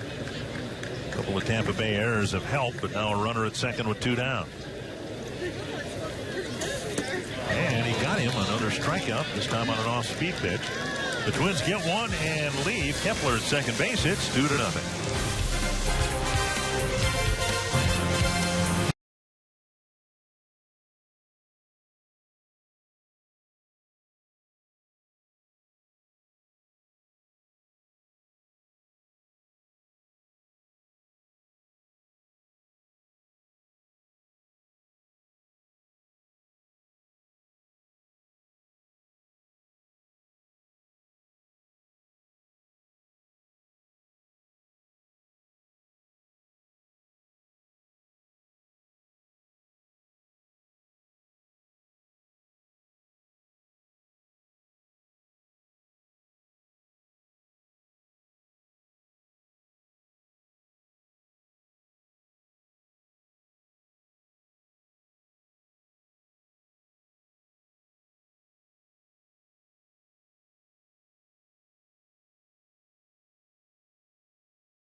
Two to nothing. Twins in front as we go to the 7th inning. The Twins hoping to beat the Tampa Bay Rays game 2 with the third game coming up in a few days up in Port Charlotte. Twins will face the Rays in Minnesota in June and then in St. Petersburg in August.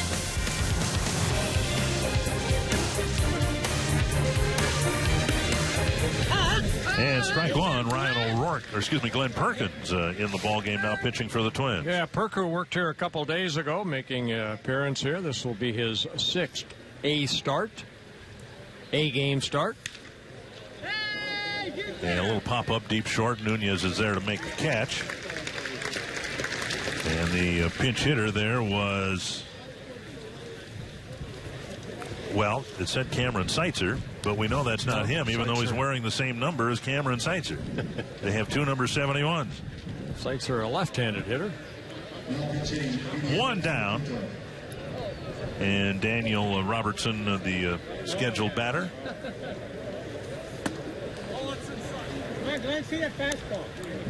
Trying to get a number here, number 62. Does that help you? No, he's not on a roster. Well, they give us a roster, a travel squad, but I suspect that changed an awful lot with the plane landing at 5 in the morning. I do want to ask you, in retrospect, Ricky Nolasco was 6 shutout innings, and granted, he was facing a lot of offensive linemen with numbers in the 60s and 70s and low 80s. But what did you make of his performance here today? I thought he pitched outstanding. Great tempo of the ball game. Utilized all his pitches. Kept that pitch count down nicely. We saw 18 pitches was the most he needed in an outing. A couple walks, 7 strikeouts, only 3 hits allowed. I thought he pitched great. Can't really do anything about the situation Nolasco found himself in. There's a busted bat and a roller foul. I'm sure Nolasco himself would rather have faced Evan Longoria and James Loney and some of the other regulars that the Rays had, but they got a bat in their hand, and it's your job to get them out. He did a pretty good job of that. Yes, he did. 2-2 to Junio Quarasuto. That's my attempt at the pronunciation of his name. I'm glad you attempted it.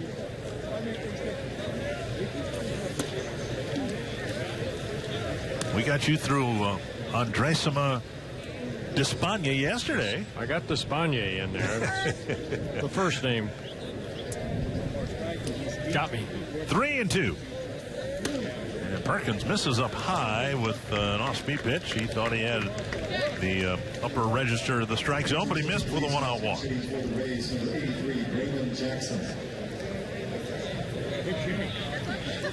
And now we have Braylon Jackson at the plate. Here you get the stop.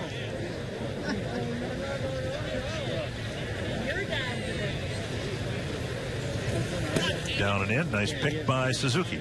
Fastball, Glenn. Had Glenn Perkins on the air with us yesterday, and he talked about, you know, being down here more during the off season to work out and hopefully be more durable in 2016. Flare right center field, and that's going to drop in front of Buxton, who makes the knockdown. Now the runner trying for third, and he'll advance. Yeah, that's Mastroianni now out in center field, but the ball kind of hitting no man's land right there. First and third, one down. Just a little pop-up that landed safely between Mastroianni and SANO. We saw Ricky Nolasco pitch particularly well with men on base here today. And now we'll see what how Perkins fares with runners at first and third and one down. Mayo Acosta will hit for the Rays.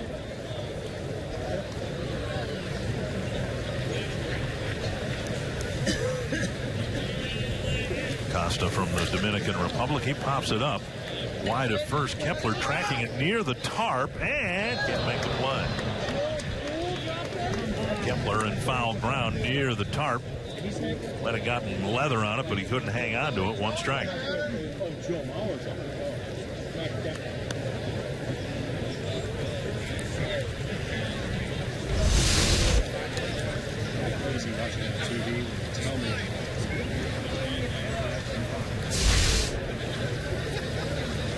And Perkins hoping to get a ground ball hit at somebody. There's another pop-up.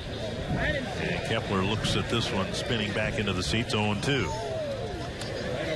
Saw Perkins the other day when he pitched, bring it at 94 miles per hour when he needed to, and you know, it's just the seventh inning, and it's against a patchwork at best lineup for the Rays, but these are situations pitchers like to work on. He needs a strikeout here, and we'll see if he rears back and tries to go that slider fastball up right there. At 91, way out of the strike zone.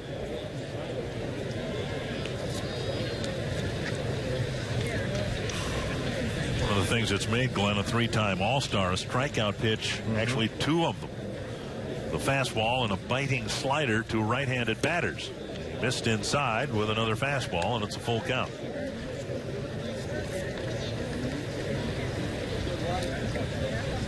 Now, this might be a time you see Perk thinking right there, what does Suzuki call, but might be a time for that 3-2 slider. Tried to throw it 2 at-bats ago and ended up leaving up high.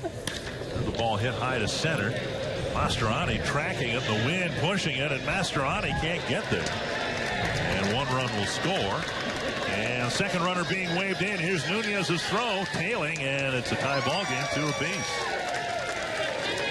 Wind blowing out toward left field, and it kept carrying that ball out near the warning track, and it's a 2-run double for Acosta. Yeah, Acosta getting good wood on that ball, hitting it straight away. Another, looked like maybe a fastball. And Mastroianni just could not catch up to it. And with that little fumble right there, the second runner is sent home. That in Jackson, and he scores the tying run. From high, ball 1. Pretty well hit ball, tying the ball game up. Perkins has induced a couple of weak pop-ups before the double, but he's not gotten swings and misses. And there's a fastball taken for a strike.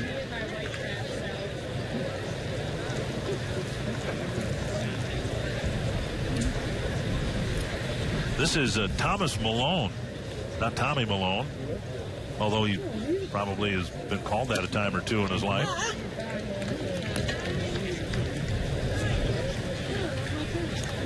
One and 2.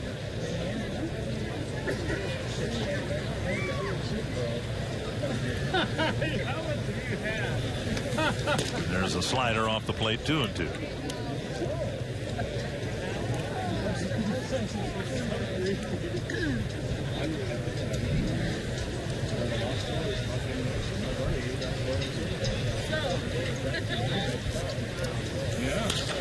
Another weak pop-up. This one into center. Might have cracked his bat. Mastroeni with a catch, 2 down. Fans, your attention please. Now pinch hitting for the Rays, number 70, Andrew Velasquez. And Andrew Velasquez will hit next.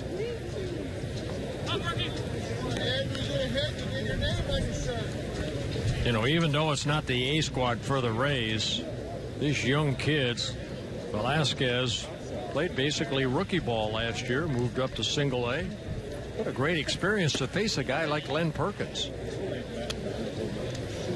And Perkins misses ball 1.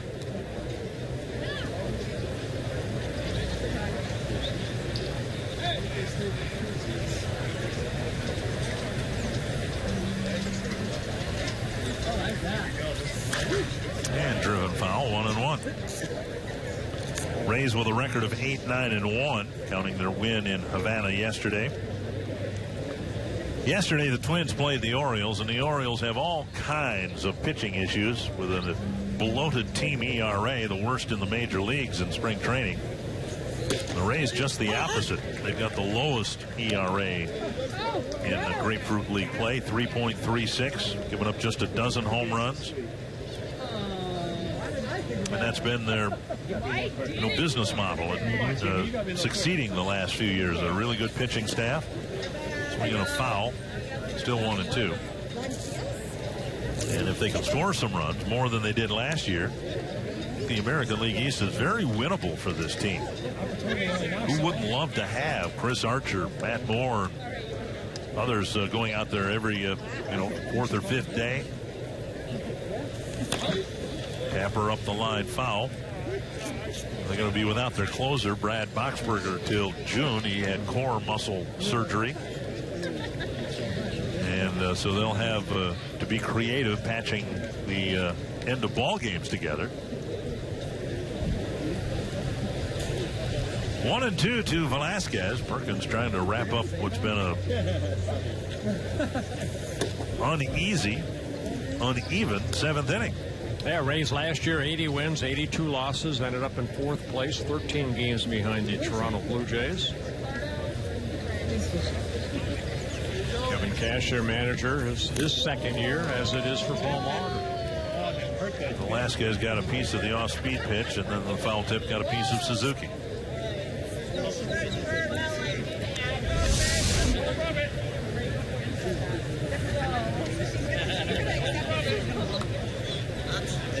And Velasquez will stand out of the box. Home plate umpire Sam Holbrook will let Suzuki ponder what's just happened to him in the last 45 seconds.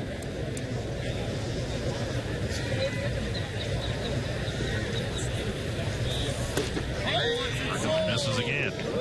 Strike percentage for Glenn has been off. I think he, on a couple of occasions, thought he might have hit a corner or hit the upper plateau of the strike zone. Breaking ball just missing. Oh, my. A late swing and a foul near the on-deck circle.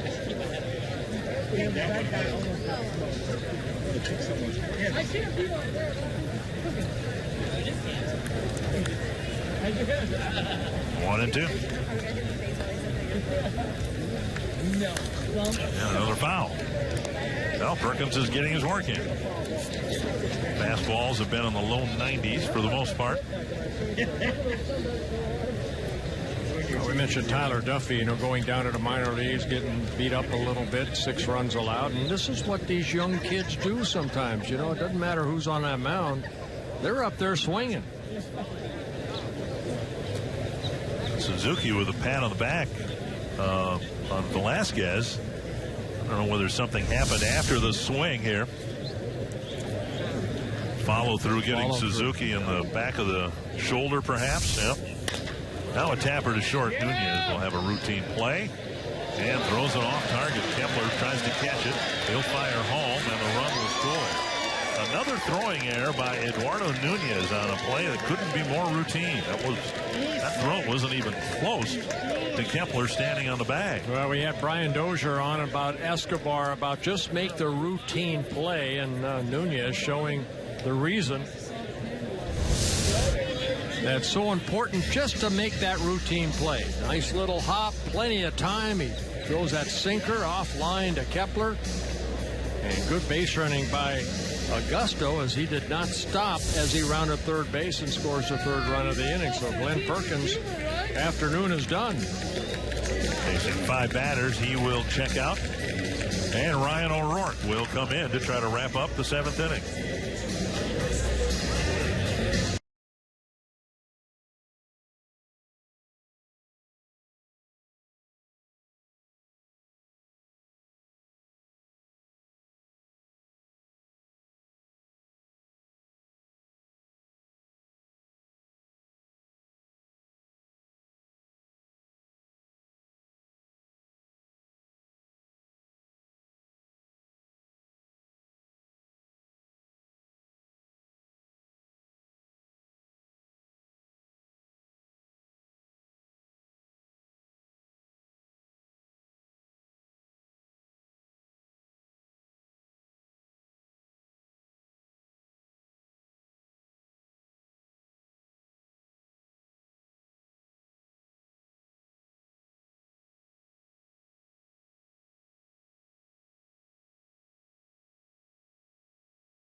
Had a nice tidy ball game until the 7th inning, and a couple of errors have opened the door for the Rays to get 3 runs here and take a lead in the top of the 7th and force a pitching change as well. One lefty subbing for another. It's Ryan O'Rourke in place of Glenn Perkins. Yeah, Ryan O'Rourke so far here this spring, 5 1/3 innings out of the bullpen. Only 2 hits allowed, a couple walks, 4 strikeouts. Trying to get the final out here. Leaves a pitch up, fouled back. And guess what? It's another pinch hitter. Justin Williams now hitting.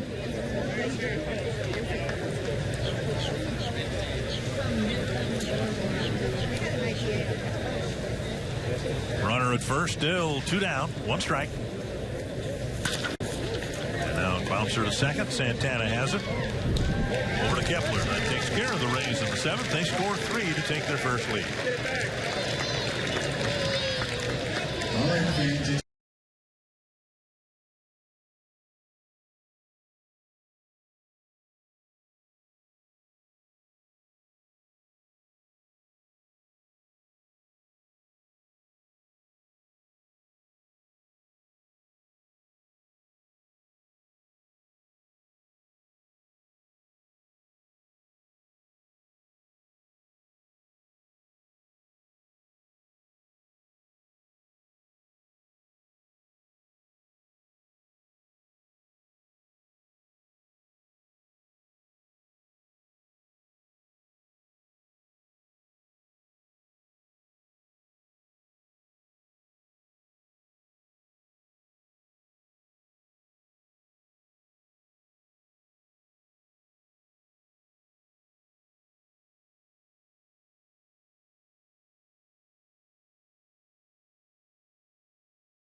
The Rays, with 3 runs in the top of the 7th, now lead at 3-2. The Budweiser Roof Deck is the ultimate Target Field experience. And you can book it for Labor and Independence Day weekends, as well as April 13th. Up to 250 of your closest friends, family, clients, and more will enjoy the amenities, the view, and the game. Go to twinsbaseball.com/groups for more information. Trevor will lead things off with the Twins down a run, middle of the Twins lineup. Oswaldo Arce is in the on-deck circle, and Kloof squirts one foul. Alec Soul is now at first base, and he makes the easy play, 1-1. And that'll bring up Oswaldo Arce. Ramirez starting his 4th inning. Ken was a scheduled starter here, but it's the 3rd pitcher out of that bullpen.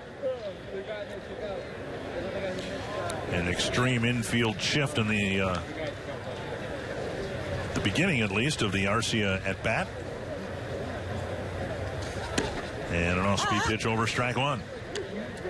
Arcia hooked a double into the right field corner in yesterday's game.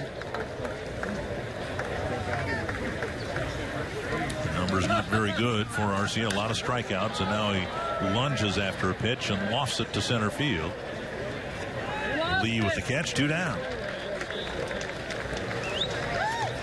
And that'll bring up Carlos Quentin.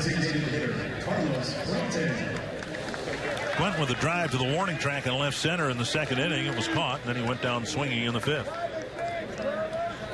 Twins made some roster moves before the demotion of Mike Strong off the 40-man roster. J.R. Graham, Taylor Rogers were optioned to AAA. And the Twins reassigned 4 other players. Buddy Boshears, who we saw yesterday, left-handed pitcher. Carlos Paulino, Buck Britton, Wilfredo Tovar, a couple of infielders also optioned. Well, J.R. Graham, of course, last year, a Rule 5 pickup. Spent the whole season with the Twins. Good that he's going down to find out what he's going to do. Maybe start down there, maybe relieve.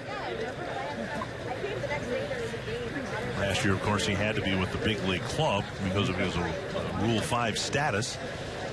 That no longer being the case, Graham tried to, open up some eyes, get some attention with a massive weight loss. He dropped about 30 pounds, and Twins will start him in some capacity in Rochester. See whether he can add a little more movement to his fastball. Maybe mix in a 3rd pitch. I think what we saw, just control of the fastball. He came in, especially that first. So important for a reliever. How do you do against that first hitter that comes in? And so many times we saw JR struggle against that first batter he faced out of the bullpen. 2-2 to Quentin. And that's something that, going down and relaxing a little bit, and hopefully we'll get back up here. Hit hard to center. And retreating as Lee makes the catch of the line drive, and it's a 1-2-3, bottom of the 7th. Fans ready for the best deal in town?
3-2, the Twins trailing by a run. The Rays getting 3 runs.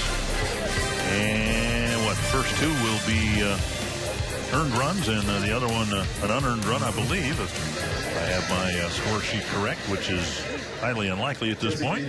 Kevin Jepson comes out of the Twins bullpen. He'll pitch the 8th inning. Well, you see the numbers of Jepson last year. 29 of those 75 coming in a Twins uniform when you got traded over from these Rays that he'll be facing. Did a great job. 10 saves all late in the year when Glenn Perkins was down.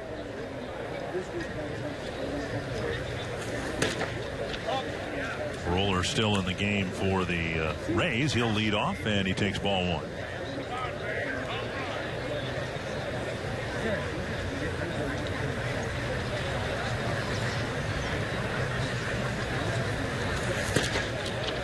And a 94-mile-per-hour fastball, a swing and a miss.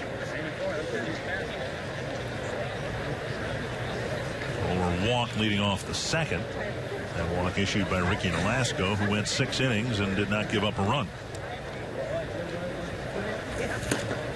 High fastball, another swing and a miss. Now Jepson, 31 years old. Traded over on July 31st of last year for a couple of minor leaguers.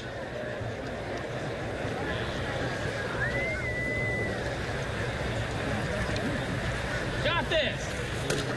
And on the outside corner, breaking ball at 86. Gets Roller looking, 1 down.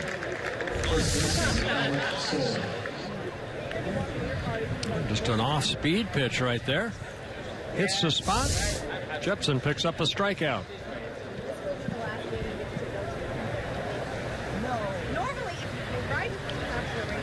And that'll bring up Soul, who's now in at first base for the Rays.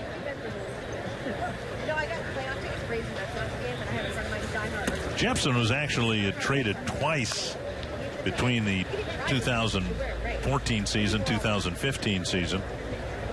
He was traded from the Angels to the Rays for Matt Joyce.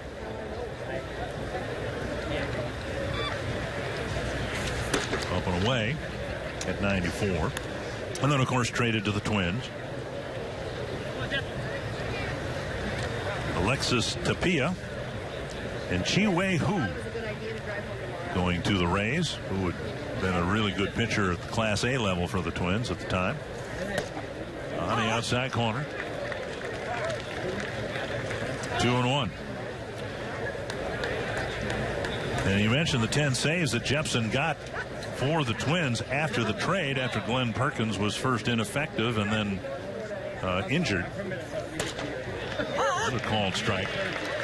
It doubled the number of his major league saves. He'd been around for a while, starting in 2008, and only had 10 big league saves. Then he was absolutely lights out. Gave up an opponent batting average of just 176. Didn't walk people. Gave up just 1 home run in 28 innings as a Twin. And that came in his Twins debut. He paints the corner and gets another called 3rd strike. Yeah, when he first came up with the Angels, more of a setup guy. 6th, 7th, 8th inning. Third baseman, Christian. Right there, another good fastball, great location. So 2 quick outs for Jepson, both coming on call 3rd strikes. Christian Toribio, the batter.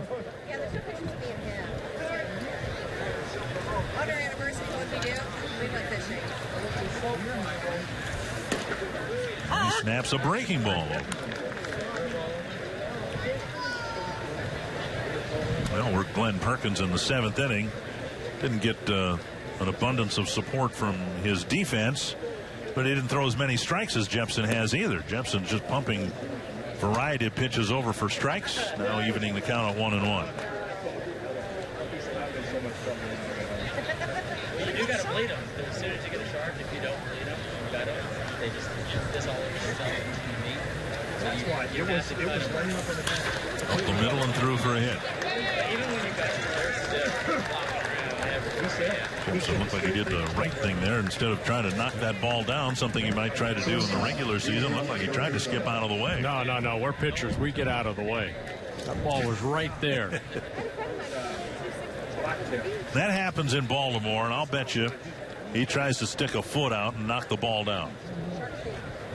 Well, if he does it, hopefully it'll ricochet to a defensive player. Here's Quartasuto, and it's outside ball 1. I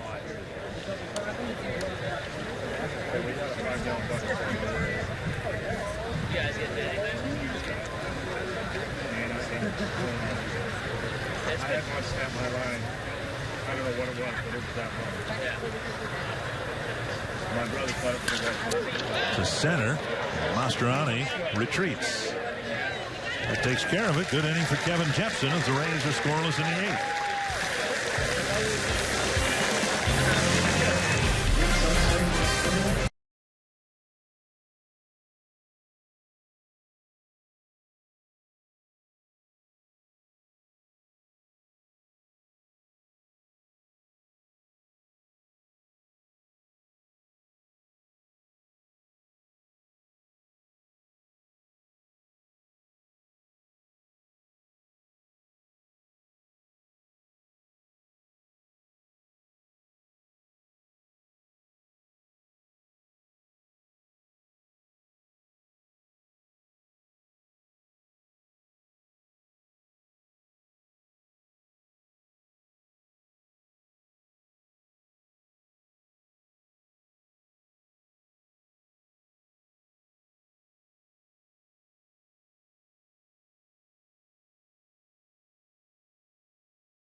It's been a beautiful day here in Fort Myers, Florida. The Twins are playing another week and a half of Grapefruit League games. 2 of preseason games in D.C. against the Nationals. And then they'll open the season a week from Monday in Baltimore against the Orioles. Trailing here 3-2 this afternoon. Eduardo Nunez will lead things off in the Twins' 8th.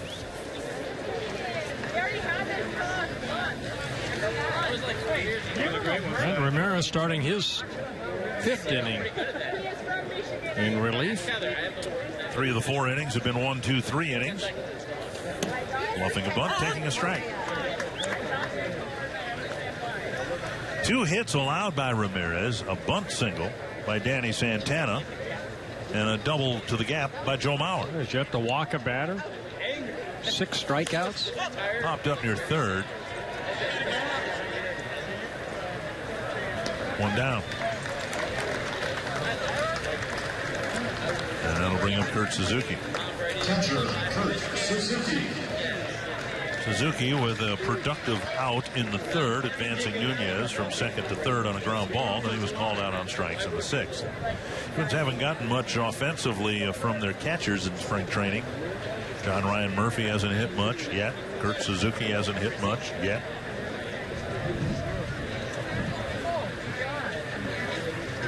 You don't want to waste them in March, but you do want to be able to leave camp feeling like you're swinging the bat pretty well. Well, Suzuki came into today's play hitting .250. 1 home run. He drove in a couple. Tapped foul.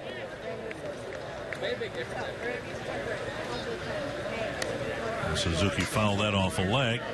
He endured a longer top of the 8th inning than most because of a foul tip.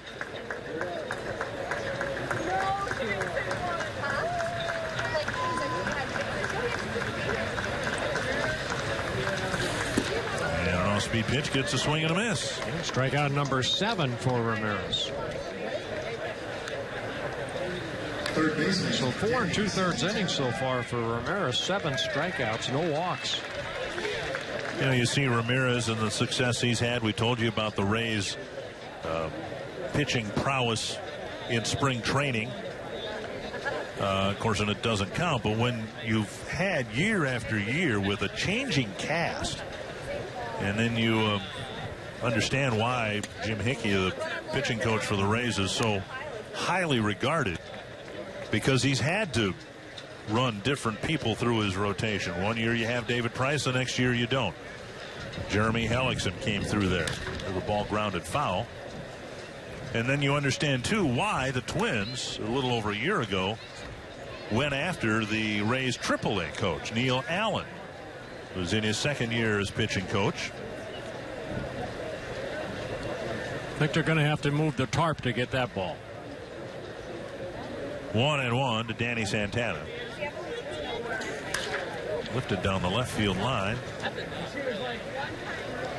And retreating, and on the edge of the track, the catch is made, and Ramirez has his fourth 1-2-3 inning out of the 5 that he's pitched. Make sure you start by speed pitch near the mid-entry.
Youngsters rolling around in the grass out in left field. They've seen the Rays take the lead on the Twins 3-2 thanks to 3 runs in the 7th inning.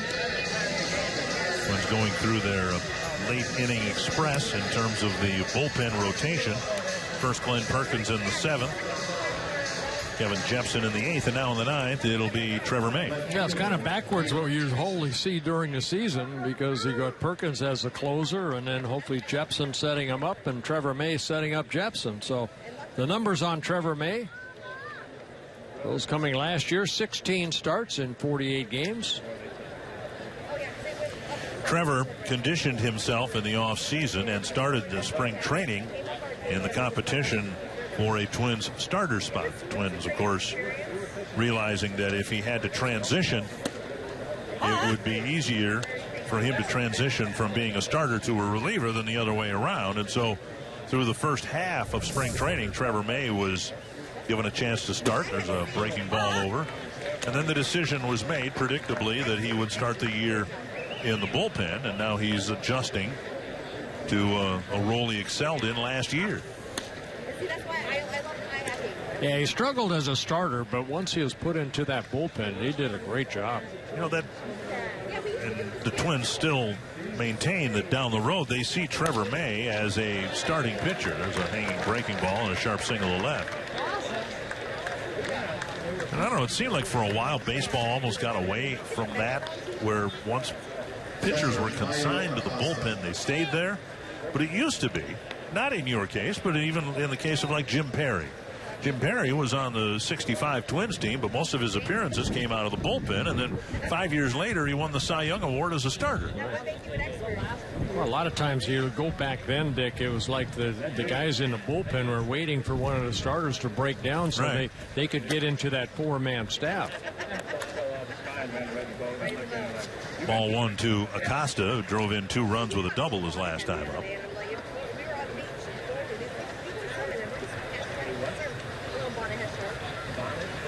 It's similar to like And within the success that Trevor May has had, albeit as a reliever rather than a starter, and the struggles Alex Meyer has, you understand that whether they're your players that you've drafted and developed or those acquired from other organizations, goes the runner at first, and the throw sailing and tailing into center field. And trying to find the catcher behind the plate now for the Twins. I believe that's Hicks. John Hicks. It is indeed number 66. The throw sailed, and it'll be a stolen base with Acosta at the plate and a 2-0 count.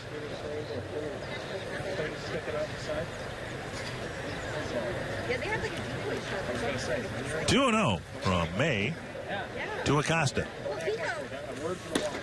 There's a fastball on the outside corner. 94 miles per hour, by the way. But, you know, when the Twins made the dual trades, bringing May and Meyer for, Denard Span and Ben Revere. Right. Alex Meyer was considered the hottest prospect of the two. Mm-hmm. And Meyer just simply hasn't figured it out yet. He'll start the year in AAA as a starter. And May seemed almost intimidated in his major league debut. He couldn't throw strikes in Oakland. Remember, May was, is Vance Worley, I think, that the Twins were looking the opening day starter 2 years ago, right? 3-1. But instead, it's May who has passed Meyer and contributed up here.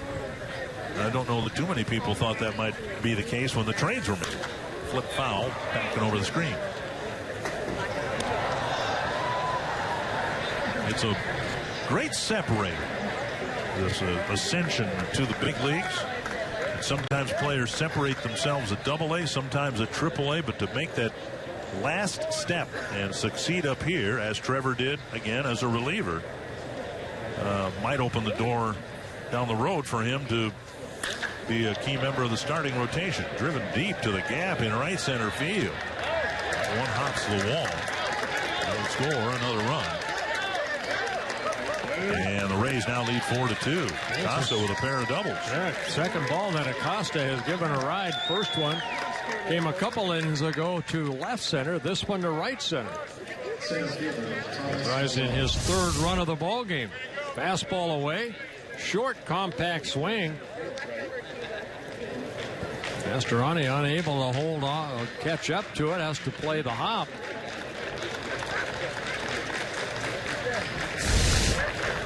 So May greeted with a couple of singles and a fastball sailing outside. Trevor had a rough outing his last time out, and this one's not getting started particularly well. May pitched a couple innings. This was after the announcement had been made he'd be moved to the bullpen against the Pirates. 2/3 of an inning, 3 hits, and just 1 run allowed, but a walk mixed in there as well. 1-1.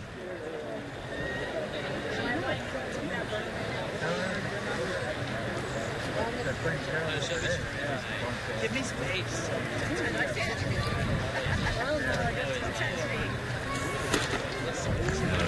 High fastball gets a swing and a miss. Plenty of velocity there. We saw Trevor last year, 95, at times 96. And a few fastballs here this inning have been clocked at 94. Hey, our first batter, he threw a lot of breaking balls, then the changeup. Just overpowered the fastball right there to Malone.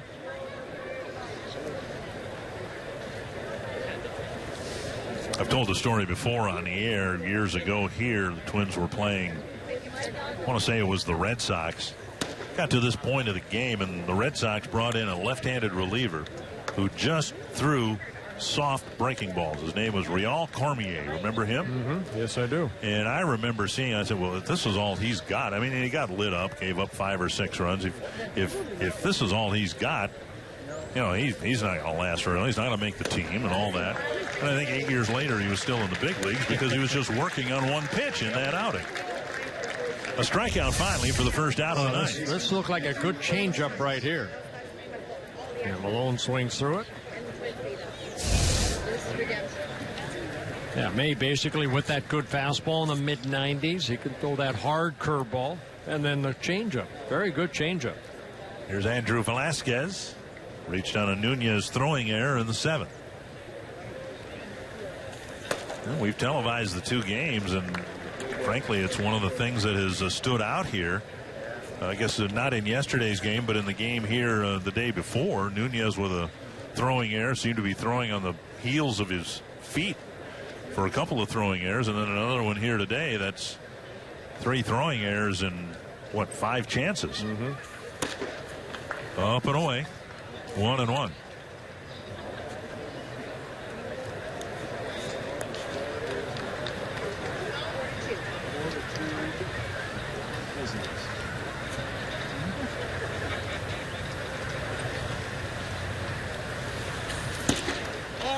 Fastball missing the corner down and in. Well, like Glenn Perkins, May struggling here. It's again in his last outing back on the 21st. He faced 6 batters and only retired 2 of them.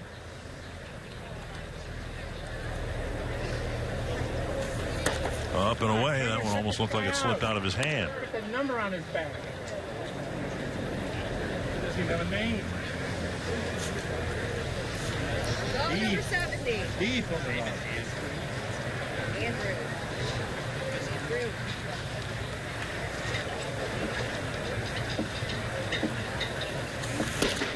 And he just overpowered him with the fastball. Strike 2. 3-2.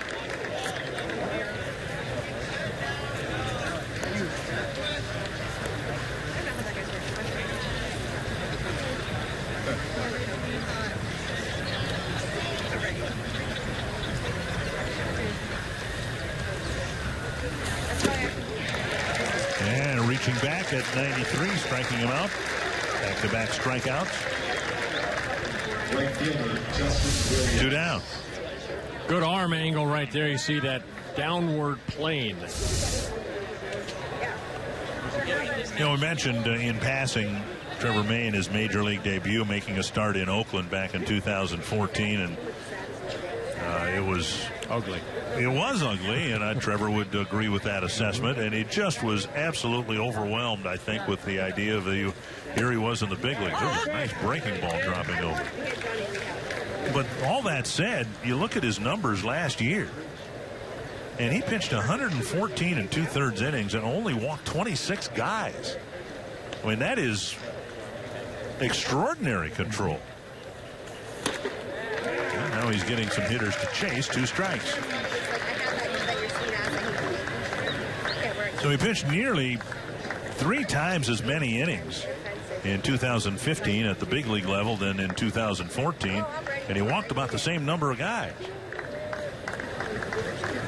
Sometimes it's just taking a deep breath. I know he went through the struggles early on, and you feel comfortable out there. This pitch looked like a changeup. Pretty close to the belt. 1-2. So he threw him a curveball, fastball, changeup, all 3 pitches. And a breaking ball hooked down the right field line. He came back with that changeup and left it up. It'll score another run. 3 hits and a couple of runs for the Rays against Trevor May. And they lead by 3. And I would guess Trevor May's probably at the point where he'll get one more batter here. Some activity in the Twins bullpen.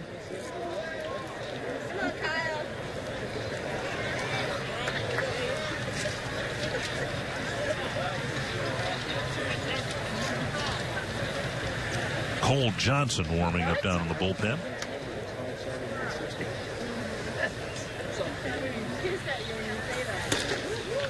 But again, you know, you said he hung a changeup. Well, that's why he threw it in that situation, because he wants to get a better feel for it. So in a week and a half, hopefully he won't hang that changeup. Well, you know what? The previous pitch we showed that was very, very close. He tried to come back with it and just left it out over the plate a little bit. And Williams, credit him. He got the barrel of the bat out and lined it into right. 2 strikes.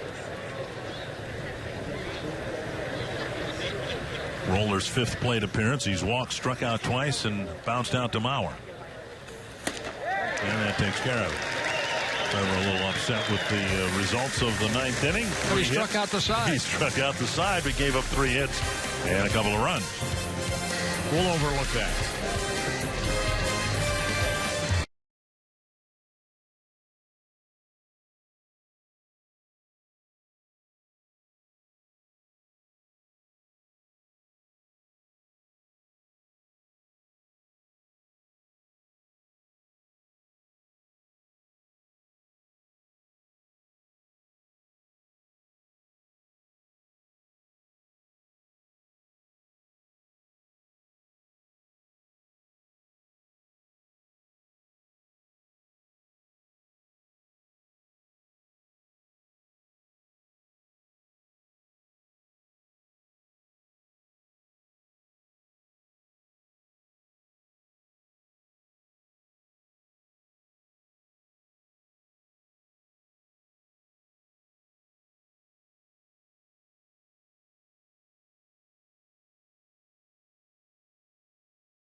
During the commercial break, we were both very sad to learn of the passing of a guy who helped make baseball fun for millions and millions of people over the years. Joe Garagiola passed away today.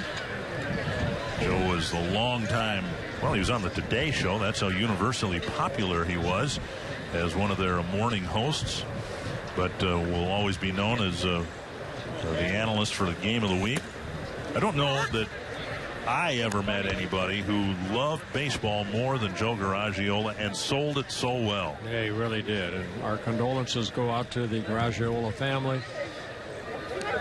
Joe always talked about how he and Yogi Berra grew up together. Well, they're back together again.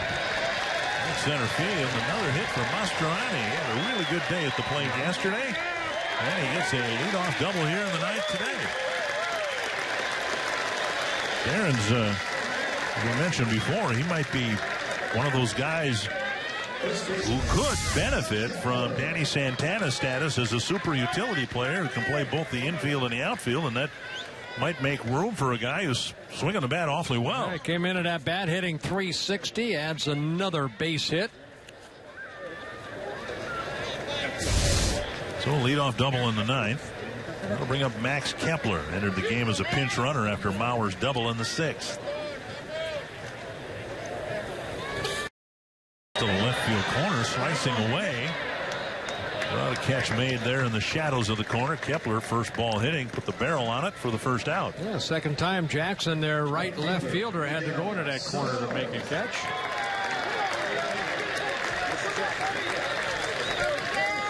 Well, the Rays kind of turning this game inside out here. They had relievers pitch the first 3 innings, and then they handed the ball to the guy who's supposed to be their starter, and he's just sailed through the last 6 innings. Yeah, 5 1/3 innings, 7 strikeouts for Ramirez. Only 3 hits allowed. Miguel Sano, a fly to center and 2 swinging strikeouts. One's on a fastball, one's on an off-speed pitch.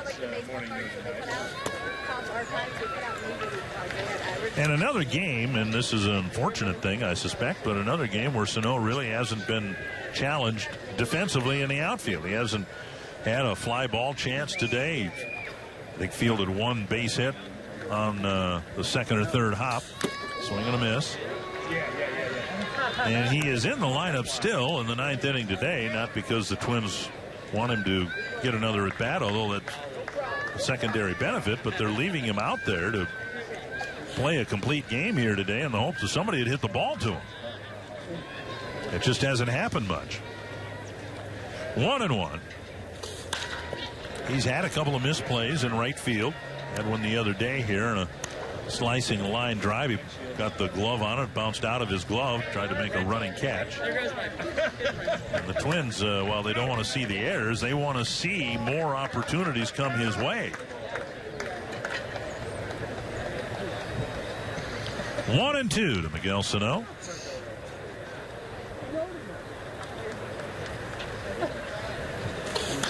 Foul back.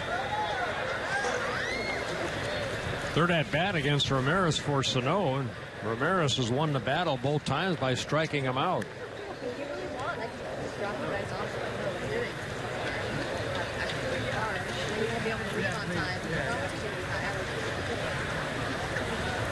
1-2 again to Miguel Sano.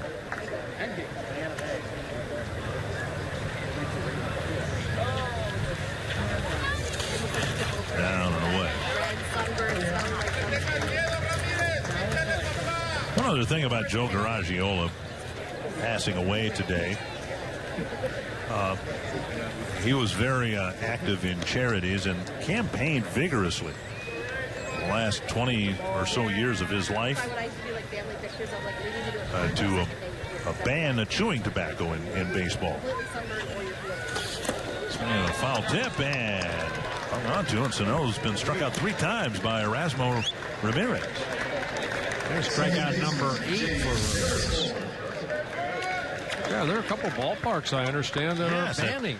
That's exactly where I was going to lead the discussion, where players are going to have to adjust to the notion that cities, ballparks, have banned chewing tobacco from their ballparks. Here's James Beresford trying to keep the game alive for the Twins. I think it was the first time I ever met Joe Garagiola. He was making tours through Major League ballparks, traveling with former Twin Bill Tuttle, who was a tobacco user and ended up passing away because of chewing tobacco. 1-0 to Beresford. And now a strike.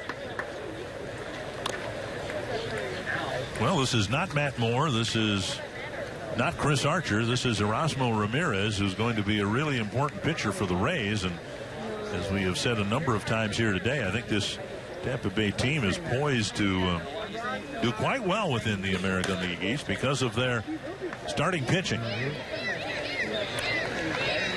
if they can score some runs, and that's a big if, but if they can score some runs, this team that was a lot better than many thought last year might find themselves in the same position as the Twins hope to be in. That's taking another step forward in 2016, maybe getting into the postseason.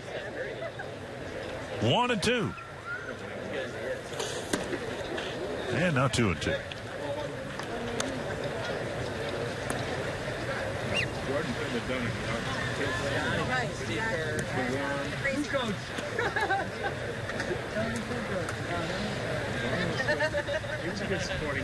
Twins will play the next couple games on the road before they play a home game again on Saturday. Here's a tapper right side.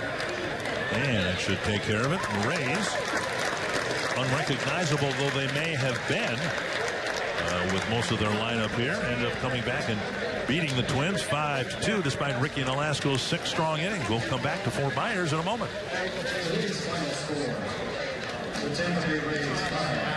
We'll see you never.